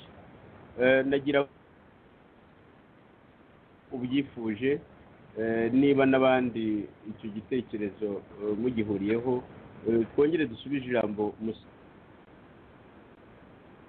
arangize kiriya gitekerezo cye, ariko nanone icyifuzo cy'uko tuzakora ikindi kiganiro kugira ngo dusesengure ku buryo dukomeze dusesengure ubu bwicanyi cyangwa iyi jenoside yabaye mu Rwanda. Ndagira ngo tuzakora ikiganiro rwose kindi igice cya kabiri. Ijambo rero ndisubije Musonera kugira ngo igitekerezo cye agikomeze. Murakoze bavandimwe kugira ngo munsubize ijambo nkomerezaho naringereje. Abadukurikiye bumve neza mu by'ukuri muri iki gihe cy'agahinda k'icyunamo tumazemo n'iminsi twunamira umuvandimwe wacu Kizito Mihigo bishe ejo bundi. Wanakwibaza ndetse n'iyo miryango yayibuka na CNLG n'indi miryango ikoreshwa n'amashami ya DMA icyatumye batanavuga ku bya Kizito, ntihagire n'uwandika yewe n'ibaruwa byibuze ngo bakoreshe na cya kinyoma cya FPR-DMA yabeshye ngo yiyahuye, byibuze ngo banababazwe n'uko umwe mu bacikacumu yiyahuye kandi ataraniyahuye baramwishe. ubu ngubu bakaba bavuga ngo barimo baribuka abarokotse abishwe na jenoside, bo bakarimbura abayirokotse. muri make rero reka ku gice cya kabiri nsubire ku mateka y'intambara, nyuremo nihuta kubera ko igihe dufite ari gitoya. 90 intambara itangiye, uburyo ubwicanyi bwagiye bukorwa n'igisirikare cya APR mu by'ukuri cyari kiyobowe mu gihe cya Kagame na Kayumba na DMI, nabo bari babungirije ari bo Steven Barinda, Jacques Nziza, Rwahama n'andi mashami yari abashamikiyeho nka Badani Munyuza n'abakiboko n'abandi benshi bari babashamikiyeho, bagiye bakora ubwicanyi bukomeye. Nagiye mbivuga inshuro nyinshi mu buryo bw'uko bagiye bica abahutu bari abazaga mu gisirikare. Icyo gihe cy'ubwo ntabwo abavaga i Rwanda ari abahutu ari n'abatutsi, mu by'ukuri bafatwaga mu rwego rumwe, abarokokaga babaga ari mbarwa. ariko noneho mu gihe cy'ibitero, mu gihe cy'intambara, inzira aho twagiye tunyura henshi mu mirwano, urebye ubwicanyi bwagiye bukorerwa abahutu muri izo nzira n'ubwicanyi buteye ubwoba. Reka nihute ngere mu ntambara ya 1994 kuko niho habaye ubwicanyi ndengakamere bwo kwica abahutu mu bice twanyuzemo, yaba ari ibice bya Byumba, Umutara, za Giti hariya kuzamura, za Byumba mu mujyi, iyo nzira yose 94 habaye gutsemba abahutu mu buryo buteye ubwoba.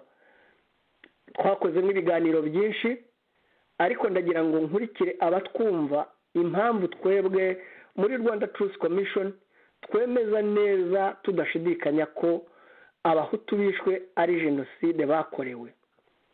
Ndagira ngo nanone mbere yuko nkomeza mbwire abakunda kuvuga ngo iyo tuvuze ko abahutu bakorewe jenoside ngo tuba dupfobya jenoside yakorewe abatutsi.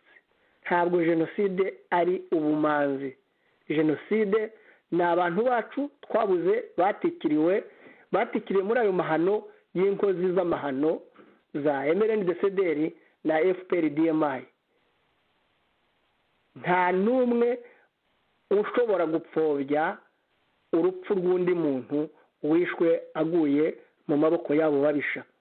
Nta nubwo tuzaterwa ipfunwe n'isoni zo kubivuga, kuko tuvuga ibyo duhagazeho kandi byabaye. Nta nubwo tuzatinya kuvuga abakoze ayo mahano. Tuzabivuga tubisubiremo kugeza igihe ubutabera buzaboneka, abo bantu bose bagashyikirizwa ubutabera, bagacirwa imanza zibakwiriye.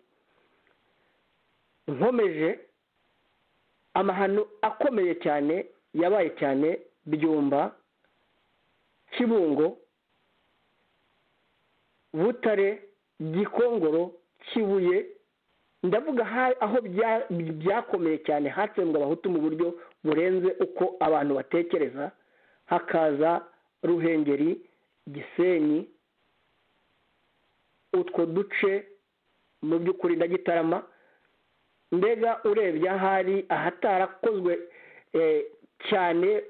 cyane ni Icyangugu, naho barishwe, ariko si kimwe no muri utwo duce tundi twakorewemwo amahano ateye ubwoba. Iyo urebye ubwicanyi bwakorewe ku Gikongoro, ikinamico ryahakorewe rikinwa hejuru y'abantu bakarimbura. Wareba ibyakorewe Igiti n'Ibyumba,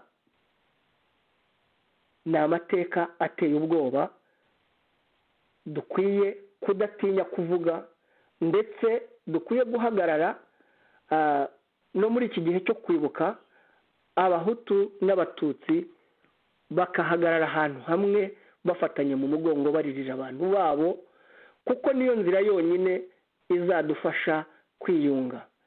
Igihe tutari twamenya ko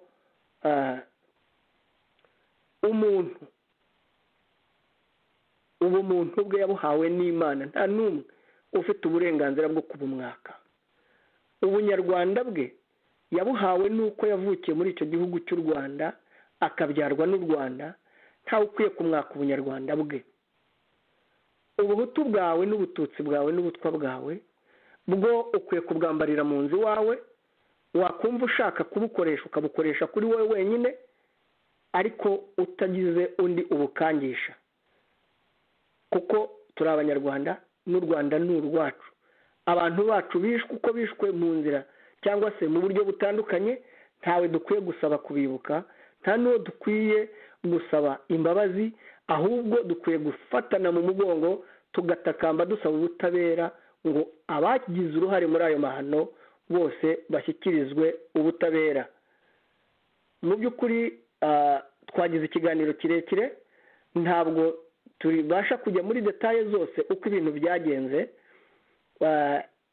ku karere ku kandi n'uburyo byagiye bitegurwa, ariko ndifuza ko tuzagira ikindi kiganiro tuzajya mu madetaye y'intambara ya FPR-DMI n'utwo dutsiko twagiye dutsemba abahutu mu buryo buteye ubwoba. Nkaba mpagurutse nsaba abahutu n'abatutsi ko badakwiye guterwa ipfunwe no kwamagana abicanyi aho baba hose, aho bakomoka hose, kuko umwicanyi n'umwicanyi nta bwoko agira. Ikindi narangirizaho ni uko nasaba abanyarwanda bose muri iki gihe kibabaje cy'amateka yacu, twabuzemwo imiryango yacu, inshuti zacu, ababyeyi, abavandimwe, dukwiye gufatana mu mugongo tukamagana FPR-DMI ikidutsembera abantu n'uyu munsi wa none, ikaduteza agahinda n'amarira, aho mu minsi mike twibukaga Kizito Mihigo, n'ubu tutarashiramwo urupfu rwe, tukaba mu by'ukuri abantu uwumva FPR-DMI yiriza amarira y'ingona ngo baribuka ngo abazize jenoside, batabasha kwibuka abo barimo batsemba no kubaha agahenge ngo byibuze bagire kwiyubaka. Muri iyi myaka irenga 26 abanyarwanda bicwa amanywa n'ijoro, jenoside itari yahagarara mu by'ukuri yaba muri ayo moko yacu yose. Nkaba wenda Sixbert nagusubiza ijambo kugira ngo wenda he chance n'abandi bagira icyo bavuga, kuko iminota yadushiranye. Urakoze. Urakoze cyane Musonera ku magambo akomeye uvuze. Iteka iyo uvuga ku byerekeranye n'amarorerwa yabaye mu Rwanda kuri za jenoside zakozwe mu Rwanda, ibibazo biremereye koko bituma ndetse n'igihugu cyacu ejo hazaza hacyo hatagaragara. Iyo ubisesenguye hose sinyegenye n'ubishima, nzi ko abantu benshi cyane ibyo usesengura barabikunda, cyane cyane ko kuba ari ukuri benshi batinya kuvuga. Kandi ibyo wabitangiye kera. Ndibuka natangiye kumva amagambo wagiye utangaza muri za 2011, tumva aribwo natangiye, cyangwa 2010 ntabwo nibuka neza, amagambo akomeye cyane, ubusesenguzi bukomeye cyane, ku buryo ibyo wavugaga hashize nk'imyaka myinshi cyane. Nari navuze ko hari aho wari wavuze uti kwibukira hamwe niyo mbuto kubaka igihugu kimwe. Rero nagashatse ubanza nakabonye niba ariko reka numve. Niyo mpamvu uyu munsi duteraniye aha ngaha twibukira hamwe.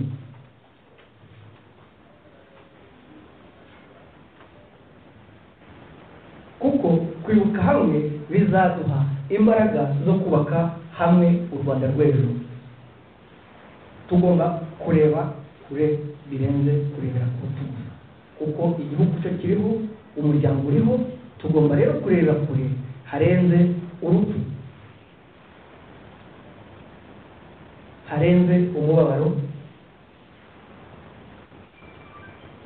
kuko bizadufasha kugera ku buryo buhamye bwo kubaka u Rwanda rw'ejo, cyangwa se kubaka ejo hazaza. Ejo hazaza hatarangwa na jenoside, no hatarangwa udufuni, hatarangwa imipanga n'ibindi bikoresho bikoreshwa mu gutsemba abanyarwanda. nakunga ko nari nashatse mvuga nti nibutse nyine uko wasobanuye uko kwibukira hamwe ko ari yo mbuto yo kubaka igihugu kimwe abanyarwanda bose bibonamo. Nkomeze nk'ijambo abandi bagenzi bacu kugira ngo iminota isigaye dushobore kuyisaranganya. Ndagira ngo nkiko Nsengimana.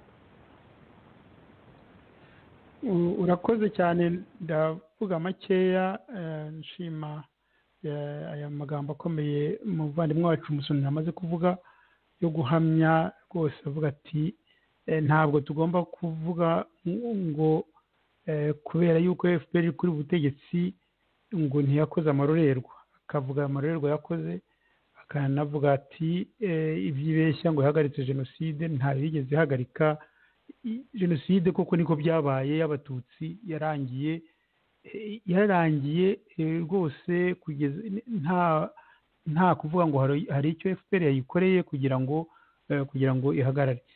Yakoze rero nk'uko wa mugani yahanuraga indege igashora intambara, icyo yashakaga ni ubutegetsi, yarabubonye, nta kindi. Ikindi yavuze gikomeye ni ngo yarokoye abatutsi, atondaguye abantu barenze 50, atari abantu wavuga ngo ni abantu basanzwe, kandi bagiye bicwa n'igipolisi. Bikwereka wibaza ngo yivuga ngo yarokoye abatutsi, ibyo bintu yabivana hehe? Koko ni ikibazo koko gihari gikomeye. Nanone kiriya yavuze yerekana ukuntu FPR yishe abahutu hirya hino mu kintu rwose cya jenoside nk'uko tubihamya. Nakongeraho no muri Congo muri za 1996 icyo gihe bigaragara ukuntu abatutsi bishwe ni 1994 na Emery Desideri, nuko abahutu bishwe ni kimwe, ni urwango rumwe, ni ubugome bumwe nk'uko bishwe na FPR DMI rwose, ku buryo numva icyo kintu twebwe tugomba kugiharanira kikavugwa.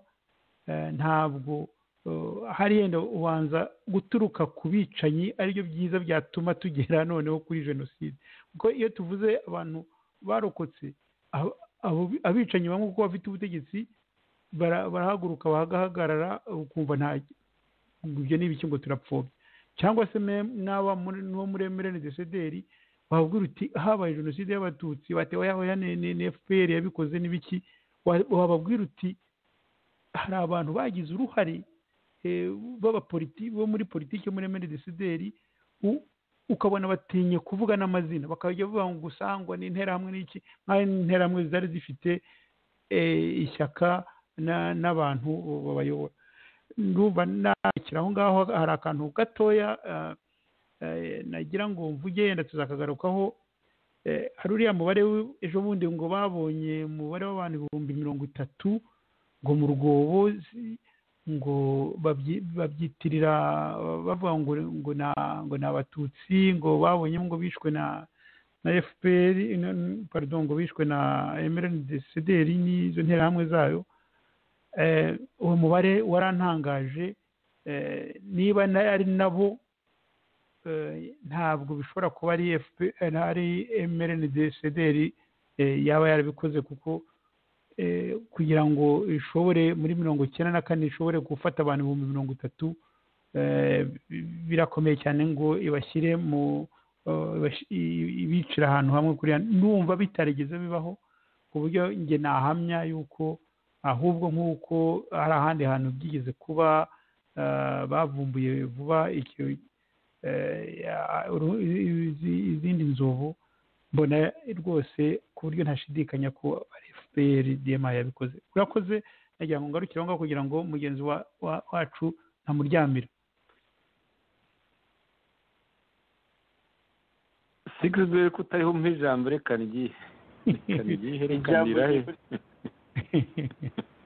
wanze ibyo mu bya bitakoroye kuri guhabwa na Yozefu nari no nshimira nkiko mushimira muranyumva neza ariko turakumva ubu ngubu nagira ngo mushimire ikibazo nari kunza kukibabaza mbere yuko dusoza ikiganiro nsigaje nk'iminota nk'icyenda kiriya kibazo cya FPR itangaza ko ngo yavuye ahantu hatabwe abantu imibiri y'abantu igera ku 30,000 ikabibona ubu ngubu kuko nk'uko nkiko bivuze numvaga icyo nacyo ari byiza ko tugira icyo tukivugaho none Yozefu Ngarambe mu ijambo vuga nacyo uje kugira icyo kivugaho ndetse na Musonera azi kugira icyo kivugaho mbere ko dusoza ikiganiro.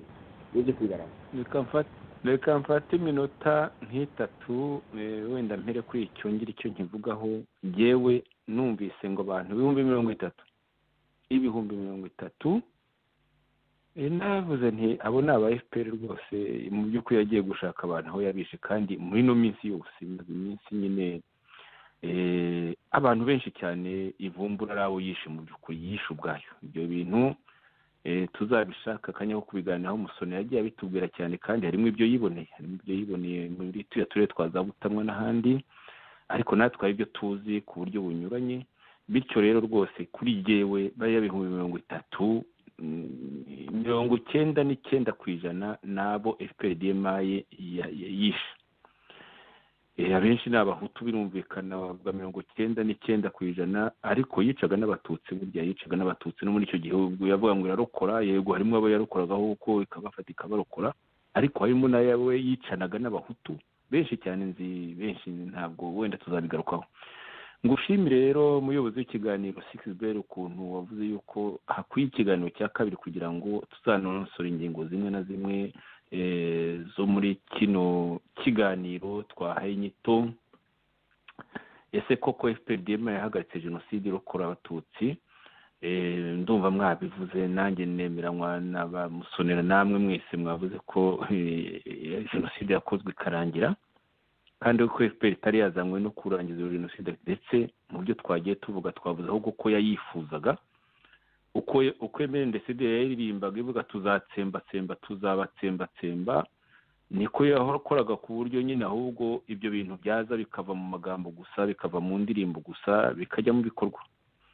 Ikora ubwicanyi bunyuranye, yica Bagatabazi, yifuza iryo subiranamo, ntibyakunda. Irangije none hano indege Habyarimana n'umurundi Ntaryamira hari hashize n'amezi 6 mu by'ukuri kandi gatsiko k'ubundi kuko mu byashoje mu byatumye habamo umuriro. Nibutse hano twabivuze, nibutse ko harimo n'agatsiko k'abatutsi Burundi igisirikare cyane cyane kari kamaze igihe naho karayogoje igihugu karakoze amajenoside kayakorewe abahutu.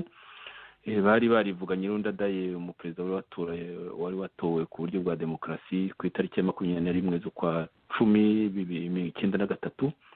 Bityo rero nyuma y'amezi 6 gusa bamusimbuye nawe bamwicana na Habyarimana. Ibyo bintu rero nabyo byose iyo byitegereza byari ugushaka imvururu zishingiye ku moko. Noneho rero FPR MNDCD iva mu ndirimbo ijya mu bikorwa. Byari bishimishije ibyo mu by'ukuri FPR DMA yari igamije nyine igera ku butegetsi yifuzaga. Ntabwo rero yahagaritse jenoside ko yaranayifuzaga, yanakongeje ikibiriti ku mugani wa Kayumba Nyamwasazi yarazi ibyo avuga. Ntabwo rero uko abatutsi harimo abagiye bamwe na bamwe bafata nyine kugira ngo uzabagire ibikoresho. Nako binameze. Umuyobozi w'ikiganiro Sixbert wavuze uti amoko akoreshwa nk'ingazi zo gufata ubutegetsi no kubwimakaza, abapfa bagapfa abakira bagakira. Ni ukuri muri kino gihe twibuka ku nshuro ya 26 twebwe twibuka bose, twibuka abahutu nako abatutsi bishwe muri icyo gihe bazira ubwoko bwabo, ariko n'abahutu nuko twebwe twibuka bose tugaharanira ko buri wese agira uburenganzira busesuye bwo kwibuka ko kwibuka be no kubiraburira nta pfunwe ibyo wabivuze rwose mbigushimire. Muri kino gihe rero udutsiko twose nk'uko twanyuze mu mateka tubivuga, udutsiko twose twivanamo iyo ari ingoma y'abahutu twivanamo abahutu nyabahutu, yaba ingoma y'abatutsi nk'uko bimeze kuri kino gihe twivanamo abatutsi nyabatutsi. Ni ukuvuga agatsiko kangana urwara Kagame, Nyiramongi n'abandi bicanyi babegereye n'ibisambo. Twibagiwe no kuvuga ubusambo busa n'ubwokamye abanyarwanda mu by'ukuri, aho babwiwe kujya kwica ariko batekereza n'isahu, akajya kwica n'inshuti ye, akica n'umuvandimwe, ariko hagamijwe no gusahura. Reka rero niyo kuvuga ibintu wenda tuzavuga muri icyo kiganiro cya kabiri rwose, ndetse bagenzi banjye nabo basoze. Murakoze. Ndangize mu by'ukuri ntura kino kiganiro Kizito Mihigo wahotowe ku itariki ya 17 agahotorwa n'agatsiko ka FPR-DMI. Uyu muntu ni umuntu tugomba kutibagirwa, tugahora dusubiramo. Uriya muntu ni symbole ikomeye cyane, ni nigerekana nyine ko umututsi mu by'ukuri atari we kariya gatsiko gashinzwe, nk'uko abavuga ngo bakunda abahutu mu by'ukuri banga abahutu, kuko nta kuntu wari kuba ukunda abahutu ngo ukore amahano nk'ayakozwe uyaririmbe uvuga ukuntu uzatsembasemba abatutsi, nurangiza ubikore, nurangiza ukomeze kuvuga ngo ukunda abahutu. N'aba batutsi rero bakagatsiko kanga abatutsi, kanga abanyarwanda, kanga abantu nta bumuntu. Wasubira n'ijambo nagira ngo rwose nyine nibutse ubwo buhotozi bwa Kizito nabyo. Ibi biganiro byacu tubishyire ku tubimuture kumwibuka nawe by'umwihariko. Murakoze. Urakoze cyane Bwana Joseph Ngarambe. Ndagira ngo mpe Musonera nk'umunota umwe asoza, hanyuma dusoze kino kiganiro cy'uyu mugoroba. Urakoze muvandimwe 6BR. Nanone nanjye ndangiza nshimira bagenzi bacu twafatanije muri iki kiganiro, cyane nanone nshimira Nkiko wibukije biriya bintu by'itabururwa ry'abari abantu ngo bagera ku 30,000. Nanze kubigarukaho kuko numvaga ni ibintu bifite ikiganiro cyihariye tuzaganiraho, kuko ibisibye 30,000 gusa. Muribuka ko umwaka ushize, ndibaza niba ari umwaka ushize cyangwa ari uwawubanjirije, aho bacukuraga 60,000 Kabuga. Hari ahubwo mfite ubwoba kuko tuguma kubivuga, ahubwo ibyobo byose ntabwo biragaragazwa ko bazajya bagira ibyo bagaragaza buri mwaka. Uku rero nituguma kubivuga ntibizaba biki, ndabazi ni n'abanyabwoba bazareka kubigaragaza, kuko bazi neza ko muri ibyo byobo ari abahutu barimwo bagiye bicwa. Tuzagarukaho nkanababwira uko bagendaga abo bantu batundwa n'amakamyo babajyana mu bice bitandukanye byabaga byateguwe. Naho kuvuga ngo ni interahamwe zisha abatutsi, interahamwe ntizigeze zigira umwanya wo kuvuga ngo zirica, zicukure, zice abantu 30,000, babashe no kubashyira hamwe, babashe no kujya gucukura ibyo mu bice bitandukanye, bagende bashyiramo abo bantu. Interahamwe zicaga abatutsi, zikanicara hejuru y'imirambo yabo zikifotoza, cyangwa se zikanywa n'inzoga. Ibyo rero ni ukubeshya, tuzanabigarukaho. Ikindi Nkiko nyibukije ni uko nibagiwe kuvuga ubwicanyi bwakorewe abahutu muri Kongo. Ibyo nabyo ni amateka maremare, nabyo tuzafatanya mu kiganiro gitaha tukazabisobanura neza, kwerekana neza uburyo iryo tsembwa ry'abo bahutu mu by'ukuri ari jenoside, ndetse nk'uko binagaragazwa n'imiryango mpuzamahanga. Nkaba rero nashimangira neza ko ibyakozwe byose ari igihugu cyahombye abanyarwanda, batagombaga gupfa bishwe urw'agashinyaguro muri ubwo buryo. Nta nubwo kandi narangiza ntavuze ko, cyangwa se ntagarutse ko ntawe dukeneye gusaba kwibuka abantu bacu, ahubwo icyo dukeneye ni ugusaba abashinzwe ibihugu by'amahanga ndetse n'abandi bafite ububasha Musonera dusigaje amasegonda 5. nagira ngo nshimire murakoze abadukurikiye mwese rwose imana ibaha umugisha kandi barinde iki cyorezo cya coronavirus murakoze